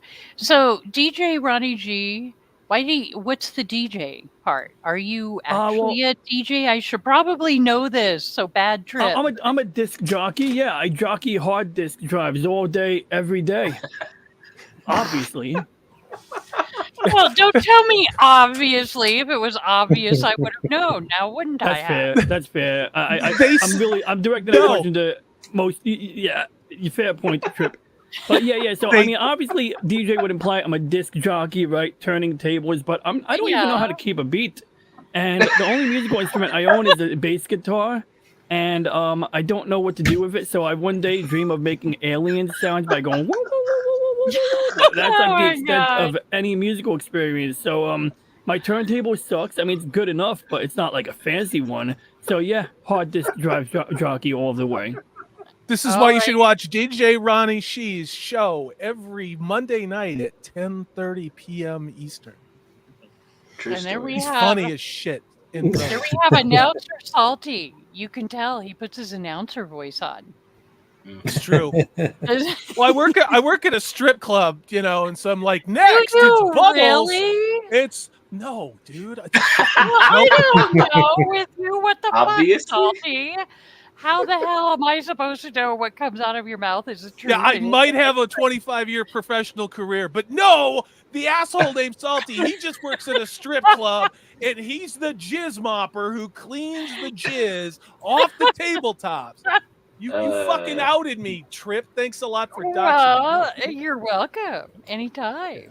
Is this when we ask what the C stands for? Assuming it's a it's Corey, male-oriented strip club. I was kidding. Well, I know. Salty is a man of many talents. So, see, Salty, I can be nice. So, I'm really good. How do I know one of those isn't working in a strip club? See, it's not. Okay. I had a really good joke, and you had to roll over that goddamn thing, and it's like, forget about it. Okay, I'm listening. Let's just end the show right now. Goddamn Trump. All right, Mr. Fisherman. I know you're trying to get on. You're more than welcome. You're more than welcome to come on if you want to, and I appreciate the support. I appreciate you being a member. $2. Glad I got to catch this. Well, I'm glad you're here. Thank you for being here. What about Gadfly? What's going on with you? Well, I've just been doing my creative writing. Making some good progress on that. And at some point in the not so distant future, although for reasons, I'll be doing a video with Alex of the White Cloaks on 5 books someone should read every grade, kindergarten to grade 12, where I'll go over my recommendations for that and the reasons for that. But due to specific reasons, that won't happen for a little while. But yeah, you can look forward to that, and you'll get to see me rant about the Western canon and the schools of resentment and all that stuff. Where can we find you, Gadfly Fiction? Nowhere and everywhere. You hang over the White Cloaks guy? Don't sell it so hard, Gadfly. When you sell it that hard, you scare people off. Okay? I'm not really specifically anywhere right now. Not doing much right now. But when I get up and going again, then I'll start doing proper promotion stuff. Cool. So, care to comment? Are any of them by Nabokov? None of those ones, but he does make an appearance in the list of Western canon, which stretches back from the Epic of Gilgamesh up until essentially the 1960s. So no Lolita in third grade. That's what no, you're telling me. No. Okay. That's something I actually, Brian, you know me, don't recommend at all. I would expunge that from Western canon because it actually is spawned from the Schools of Resentment. But if you watch the video when it comes out, you'll understand why. What channel do you have where people can go? What's it called? Can you put it in chat for people? Just because I'll subscribe. DJ Ronnie G has put the White Cloaks thing on there. That's there, okay. And occasionally I'm on with the questioners and stuff, but I'm not really on have my own thing right now. My blog is kind of dead, so. But yeah, when I get all that stuff up and running again, then I'll start cool advertising it. I can't wait. Definitely would love to see that. You know where I first heard of Nabokov, believe it or not? The song "Don't Stand So close to me." Sting, Police. Yep, that's where I first heard. That's where I first heard of them. So, yep. Just like the old man from that book by Nabokov. So, yeah. Yep. So. Yeah, we're gonna get struck. We're gonna get struck for karaoke. Watch. For my voice, heck no. Only if you can hold it to. So, you punk, wow, what's going on with you? Well, I am the pontificating and pondering penguin, the puppet extraordinaire sheriff. You can catch me weekdays, Wednesday night, with the Floor from Under a Rock channel. We do a little puppet show for an hour. Keep it PG-13, family friendly. I've got my own channel where I'm doing a few more videos, shorts, some promotional little clips, my PSAs, my puppet social announcements, and then on Saturdays, about 1:45 p.m., I'll put out my Ice House video, which is probably just about 10 to 15 minute-ish little video where I'll premiere it. So if people want to hop in and chat or watch it later, I just kind of pontificate and ramble about some things and try to add a little humor to maybe some poignancy. So, and Salty gave me the sheriff badge. So yeah. It's true. All of these tangled skeins, like all of us, like meeting through different people, and it's pretty cool. Here we are 3 years on, and it's cool. Yeah, it is. I mean, I don't want to say it's been a magical journey, but it almost has been. I've never made this many friends in such a short time. I'll be honest. Even being in a fraternity and all that. So I still blame you, Brian, for getting me on a live stream and getting me as a mod and getting all intertwined up in this YouTube community that I'm now I know. part of. Well, Zax was modding for me when I started, and then threw you over to me on my first live show. But before I ever wanted to show my face on the screen, I mean, it's just it's crazy. It's crazy, and it's funny how you find cool people that you like and whose opinions you trust, and you don't always get along. Like Steve, and I and other people, we all have conflict, but at the end of the day, you fucking get over it, and. But it's just cool. It's just cool because you realize, like, that person who's in the foxhole next to you live, you get to know them and you get to know their rhythms, and you build over time. And to me, that's what I look for when I watch live streams, is just that honesty and authenticity, even though it's ugly sometimes, Yeah. That would never happen around here. Well, when you're on the panel trip, obviously. Did you see Katie? He's getting upgrades. It's not. It's rude to talk about him when he's not even here. I know, Shelly. What's up, Sentai Ranger Donnie? Yeah. So was this today? Did Shelley Duvall pass away today? 75 years old. Yeah, I think so. Oh wow. I mean, have you seen a recent interview with her? You couldn't even recognize her. Mm. She has always been scary thin. Even when she was young, she did a movie where she was essentially like wearing a white t-shirt and just wasn't wearing any clothes, and you could count every, not just rib, but see all of her vital organs. That's how thin she was. And you got to think that little bit of, women need to have a normal body fat content just like everybody else, but you got to think that played into this. I mean, same thing with obesity, being that thin. But yeah, I'm assuming Kubrick bullied her too much during The Shining. I don't know if you've ever seen the documentary. But yeah, Sentai Ranger Donnie, you'd be surprised. I'm actually watching a Sentai show myself. I'm watching Kyoru Sentai Zyuranger, which is the first season of Mighty Morphin Power Rangers. So yeah, I'm watching the Sentai right now. It's on Tubi, and you can watch it for free. Yeah. And I mean, is it Shakespeare? No, but is it fun to watch? And yes, it's a lot of fun to watch, even though there's continuity errors left and right. But that's just how that's how those type of shows were. There's always magic involved, or there was always magical villains involved. Always there were monsters of the day and all that. But the villain is terrifying, and it's nostalgic. It's extremely nostalgic, and I love the pyrotechnic effects that they use. Oh yeah.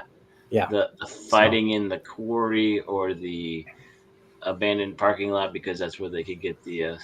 Like whenever like a monster like ambushes one of our heroes, punches them, and then they go flying. Then they end up in the quarry. They end up in another totally different location. I'm assuming it's because of budget, because they had to crank these things out. Like they've been producing weekly episodes of Sentai since the 70s. Forever. Yes. So and when a show would end, another show would start the following week. That's how crazy that's how crazy Toei is, and they still make it. They still make this stuff. I don't know, and people still watch it. There's certain institutions. There's still shows that they've kept going for years that still, I think, has a decent fan base. Unlike Hollywood can't seem to last very long without ruining themselves. So committees and corporate directives to insert things that don't belong in stories. And God hope BlackRock and Black somebody else are now pushing DEI on some anime. I was watching Clownfish talking about that, and it's like, I don't know. I don't think it'll stick. I think those artists may go off on their own and create whole new properties, because people come for the artist. The characters they create are important, but the reason those characters are important is because of the artist and the creative force behind that.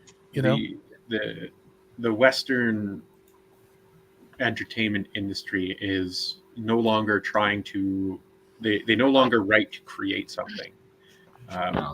They write to supplant and subvert and destroy things, and and it's intentional. Yes, they're trying to they're trying to subvert the virtuous nobility of stories and stuff. That's why you always get the stories of what if Superman was bad, right? Yeah. Forgetting the point that Superman is supposed to be this like the whole point of the Superman story is he is the paragon that everybody should aspire to be, type of thing. Yeah.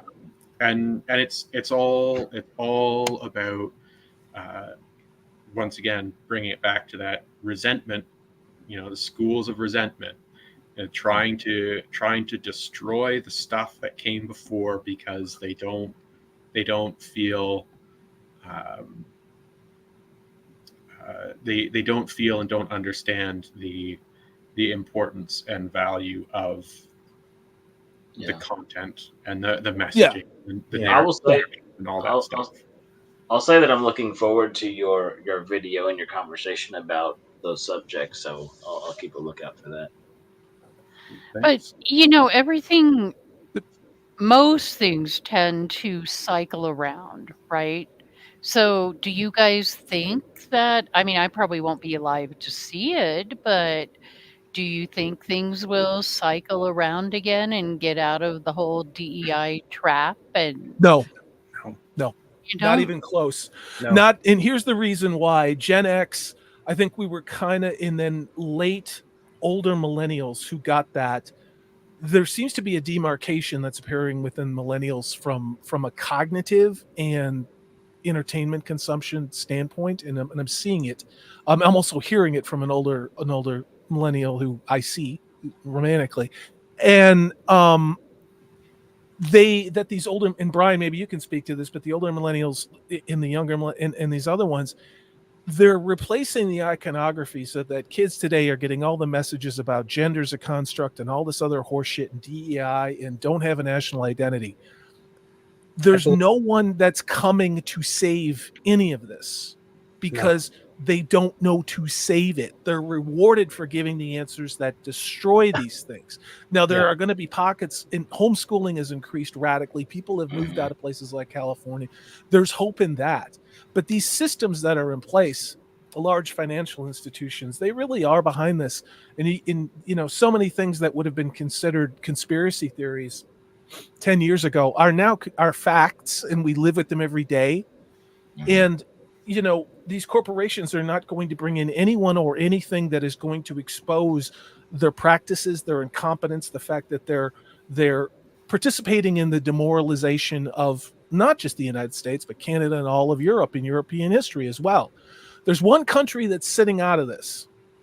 There's one country that's sitting over there and profiting from all of these things, and they have a plan. And it doesn't involve anybody who looks like me or anybody on this panel or speaks this language being part of it. And no one can convince me otherwise. That's why I stopped making videos bitching about things. It's like, man, I need to stop being demoralized by the thing that is only being made to demoralize me, Yeah. And that's it. It's like beating a dead horse, basically. Yeah. I mean, as far as I'm concerned, they have violated any goodwill, any trust between customer and seller and customer, consumer and producer, and all that. When you do this, and when people still have faith that things can get better. Hollywood's not perfect. People are not perfect. Things sometimes take time. But when people are trying to make constructive suggestions, and instead of taking ownership and trying to make a better product, making a better thing to entertain your customers, you decide to do the opposite. You decide to act self-righteous. You believe you are righteous, which is a big problem. That's a big red flag for any individual or entity, so to speak. One second. When you do that, and you continually do this, you continually violate this. You continually violate this trust. You continually don't hear what your customer wants. They have no fucking reason to ever come back to deal with your ass. Like, seriously, like, you are done. As Mike Ehrmantraut would say in one of my clips, I'm not going to play it. You're done. I am not interested. And I mean, even the Acolyte, I watch a few episodes just to see if it was as bad as everyone said. And at this point, I have no idea, because I don't care. I don't care. I watched episode 3. I watched a little bit of episode 4, got bored, stopped watching it. I don't even know why I even put it on in the first place. The only reason why I watch Andor is because Pips recommended it. And I watched Kenobi because Kenobi I was like, this is their way. They can make this right. If they did Kenobi right, and they didn't do it right. They did nothing. They have done nothing right. They've been totally they don't care. They don't care what their audience says. They want to pick and choose their audience. You don't have the you don't have the right to you don't have the right or the power to do that. You don't get to pick I love your that. audience. Yeah. I love what you just said, Nerd Portal, because you and I, we haven't talked about this. And I love hearing your perspectives. I do. And Trip, I appreciate the question. I do. I mean, and you know, people can say I'm black pilled, but I'm not. I've never been more white pilled about certain things in my life, but it has nothing to do with corporate structures in any way. I was on a phone call today professionally, and I'm not going to say a lot about it, but I was going to go work on a project that they actually were cleaning house in a corporation. Okay. And they brought in this other person, a female, a woman who's diverse, who's younger than me, older millennial, because they knew their culture of exactly what you see in entertainment with DEI driven this and politically correct that. They were destroying themselves. And this vice president brought in this woman who was there, and I had the job and everything else, and I got a call today. They're letting everybody go because that woman rubbed all of these problem people who were destroying this corporation and playing these games and intersectional this and complaining about, oh, it's a white woman and what about marginalized community for this? It was the best person for the job. Just like I was the best person for the job, and I did not want to be in her position because I learned a long time ago I can make just as much money being the guy like that's a step back and have half the headache as I can being the dude. You know what I mean? Like, I don't want to be the boss. I've done that. I'd rather be the guy who's like, hey, what can I do to help you out? And then maybe make 20% less. And you know what? I'm done at 5 o'clock. You know, but it's interesting because it's not just Hollywood that's doing these same things. And that's what, that's why I say a lot of the things that I do. It is across industries, and Hollywood is just a very public manifestation of this cultural. It's a mutation, and it was a deliberate mutation of what worked into what doesn't work. You know, and that's disruption, disrupting this, disrupting that. Yeah, it's disrupted. And I mean, yeah, you're disrupting, and the just your hiring practices. You're letting certain people in that are willing to put this stuff down. I mean, at this point, you know, I mean, think of it like markets. You know, there's always a better product out there. You ignore that and find something else to take up your time, basically, and that's kind of my approach. And I mean, if you want to be like a certain channels or certain big channels and, you know, complain about Disney Star Wars all the time or Disney Marvel all the time, I mean, you can do that, but I mean, they don't deserve the attention. Like, the thing that's worse than hatred is indifference. Yeah. Indifference does, I think, a lot more damage to them when people just don't acknowledge it. I don't think it's not worthy of acknowledgement. The way they've treated people, they're not worthy of. Disney's not worthy of anything. If I can just go back to the Trip's comment about cyclical, and I agree, but I'm gonna take a slightly different approach in the fact that human nature is predictable, in the fact cyclical in the way, you know, I am not Jewish, but the Jewish calendar, how it cycles, timelines loop over itself. If you do studies, and you know, the time of Passover years later is also the time when Jesus comes and all this stuff. And I'm not trying to get all really into that. What I'm trying to say is this whole like events just compound and people's behavior compounds, and there's just this.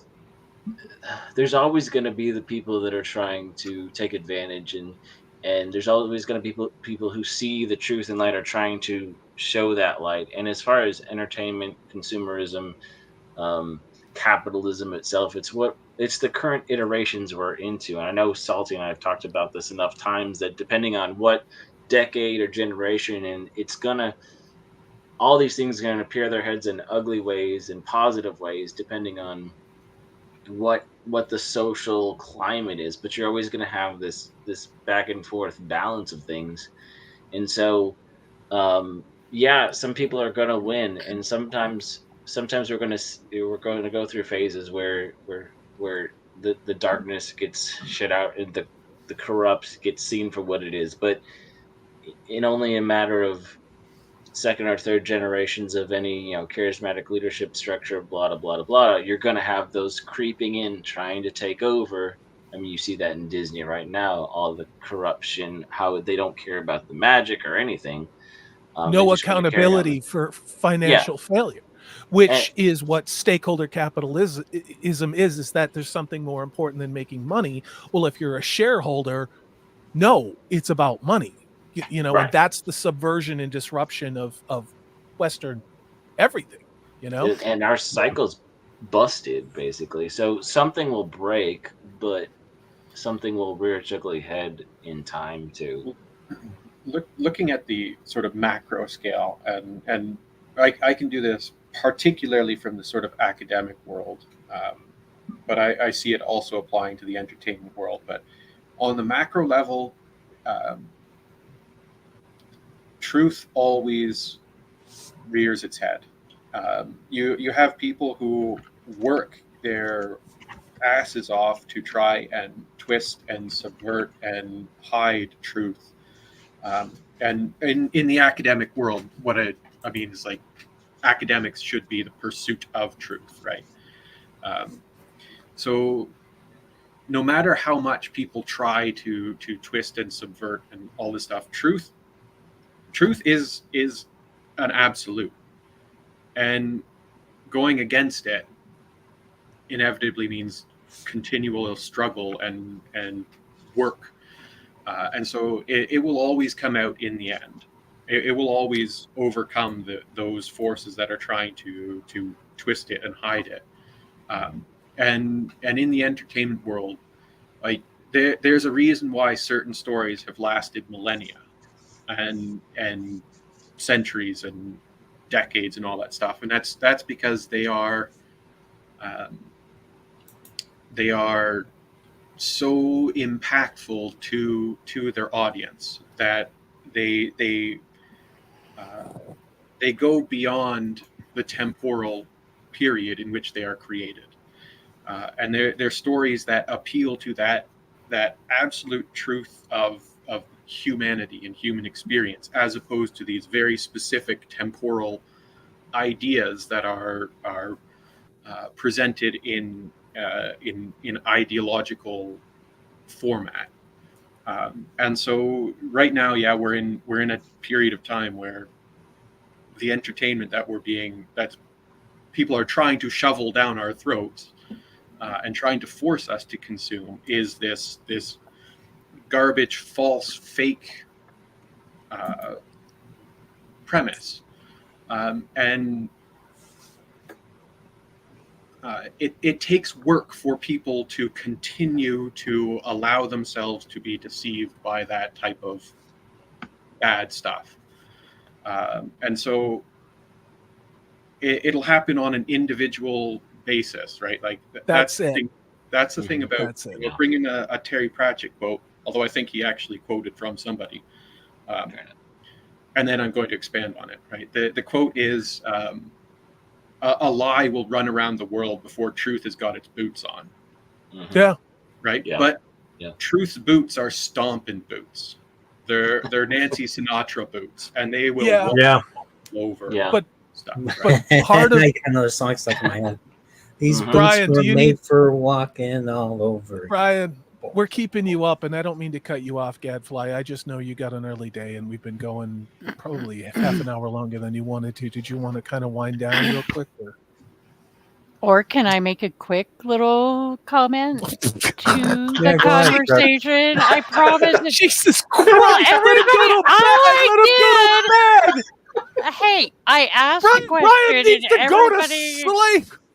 Brian is not shy. He'll tell me to shut up if he wants me to shut up.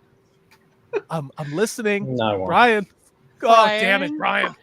Okay, go ahead. It's just a little interesting piece of the microcosm of how these things trickle into areas you might not expect. So I think most of you know I work for a nonprofit, so we're grant funded, right? Now, we don't really go for a lot of per se federal grants. We do work with a lot of state different type of grants, but the one thing that's been real interesting and a bit frustrating in the last 2 years mainly is the grant applications that you look at. Now all of them have DEI sections. They want to know how, like, your board of directors, how, what's its construct, like how many women, how many people of color, how many LGBTQ, how many, all of this. And where it's frustrating and concerning to me is because I'm from a small community, and this is very much your rural Republican community. We do have diversity, but just because of the makeup of the community, right? There's not, we're not going to have a lot of staff members or board members because that fall into those categories because they're just not here. It doesn't have anything to do with excluding them or not, whether somebody's has the skills or whatever for it. It's just literally, they're just not here. And that gets lost along the way, I think, in a lot of things, not just Hollywood and not just academia. There are a lot of areas that are very concentrated into whatever culture or genders or whatever it may be, But they're not a melting pot city. So if you look at the population of the country as a whole, look at the predominant population.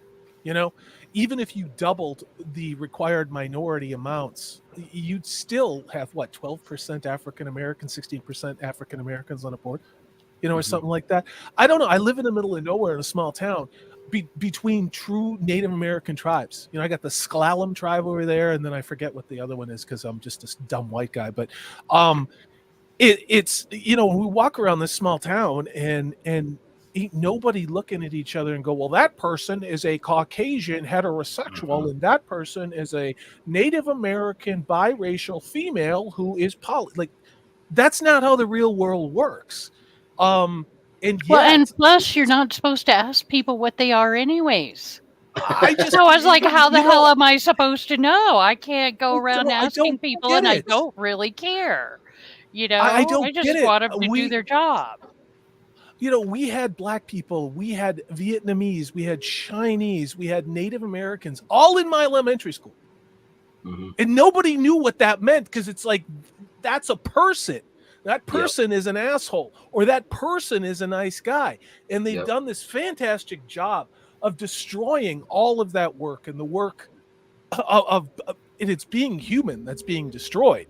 Where you judge people on their actions and on the content of their character, to quote a deeply flawed but important man in that struggle. Okay. And that's the hardest thing to watch, is all of this stuff, all the problems that we pretty much had licked. We pretty much had licked by the early 90s. And now all of this shit, like 20 years later, they're recycling it. And no one can convince me. It's because they're so fucking lazy and so stupid that this is all they can do is create problems that don't exist and then profit of them. It's the Halgian dialectic. Legislating for the exceptions, right? Like, it's that whole thing of, like, teach boys not to assault women. It's like, you don't have to do that because they just instinctively know not to do that. But there's a small category of them that don't care, and so they won't listen to that lesson anyways. Yeah. It's not like lesbian relationships, which are multiple, like, orders of magnitude more violent than heterosexual relationships. But I digress. It's just like with the whole race relations thing, right? It's like, you will always have a small category of people, no matter how much work you do, who are going to be racist and bigoted and all that sort of stuff. But that's you cannot legislate for that, because no matter what legislation you put in, they will always be that. But you could say the same thing about Second Amendment. You could say the same thing about freedom of speech. It's just all of it. Brian, you gonna go to bed? You gonna go to bed? So, go to bed. So yeah, but wanted to read this really quickly for $5. Whisker Fisherman TV. I'm sure that we lost. I only hope smart people keep fighting the good fight. Well, fighting the good fight basically means, for me, it just means basically finding something that's superior and giving that your attention and your money, basically, and talk about the things that you like. It's kind of the purpose of my channel. And now I haven't made a whole lot of video content myself, but my purpose of my channel is to showcase things that I like, and maybe even showcase things that I like that maybe a lot of people don't, or don't know about. So, because I think the modern show now is it's abysmal. Like it's all bait. Like you have a decent first season, then it goes downhill after that. So it's very rare sometimes for that to happen. Just 2 episodes and then the bait and switch in the 3rd or 4th episode. Yeah, exactly. Yeah. Like the Peripheral, for Wheel instance. of Time. Yeah. Oh Christ. Yeah, that was. Yeah. So, Peripheral started pretty good first couple episodes, and then just went downhill. And then I canceled. I remember it's the promotional material that is, and then that looks good, but then the show is the bait and switch. The whole show, just like episode 1 comes out, and you're like, oh no. Yeah, and I'm with you, Trip. I don't like tribalism either. I don't like. I mean, I'm not a big fan of clicks and all that stuff either. So I mean, that's why I try to be friendly to everybody as much as I can, or build relationships in some way. Yeah. At least people that I can have a conversation with. There are people out there that you cannot have a conversation with because they are so damn self-righteous that it's impossible. Or stupid. Well, let's be honest. Stupid, imbecilic. So yeah. Well, you can forgive unintentional stupidity. I mean, it can be challenging, but still, I mean, if somebody truly doesn't have that high of an IQ, at least for me, I can forgive that a lot easier than somebody who doesn't have a low IQ and is just stupid.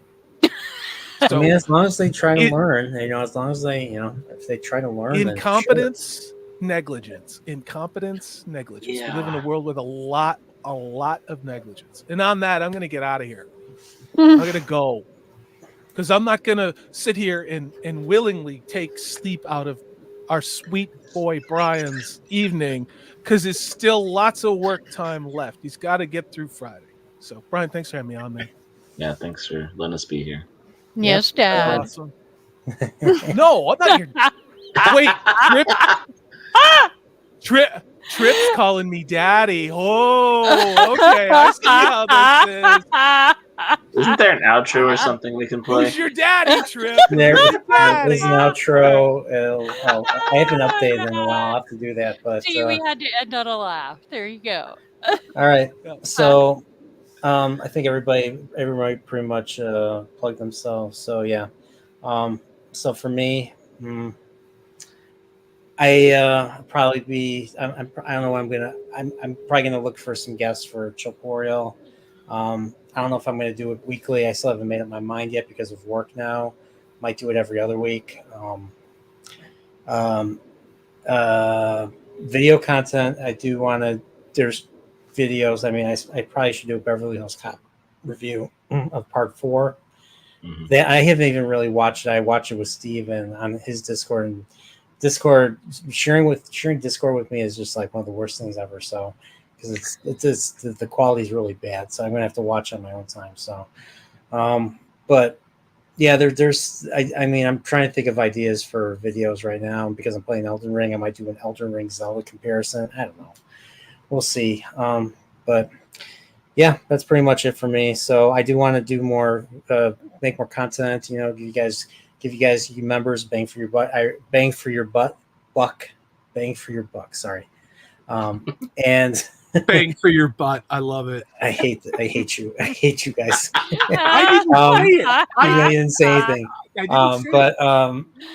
I want to basically, I really appreciate you guys being members and being supportive of this. If you haven't watched all my content, there's a lot. I made a lot of video content. There's still the Wheel of Time streams. I eventually want to read. Eventually get to reading Lord of Chaos if I can get through that prologue. Yeah, get through. I mean, I just picked up books 9, 10, 11 from can't think of the name. What's the name of the place, Salty? You're still there? Thrift Books. Thrift Books. Yeah. Don't buy the Amazon. Don't buy the one with the Amazon little tag saying now is a show on Amazon Prime. No, you don't want to do that. You want to buy the original. Well, not quite the original, but closest thing to the original covers with the artwork and without the Amazon stuff. So that's why I got use books so that the publishers don't get money for flogging their. Yeah, these are brand new. The ones I bought are brand new. Okay. So, yeah, so I'm up to. I own all of them up. I own all the Robert Jordan books, so all up to book 11. So, but yeah, so I'll eventually get to reading them. Hopefully, my opinion will change on Wheel of Time or something. I mean, I can reserve. You'd be surprised. I could change my mind. I might, gather or not gather.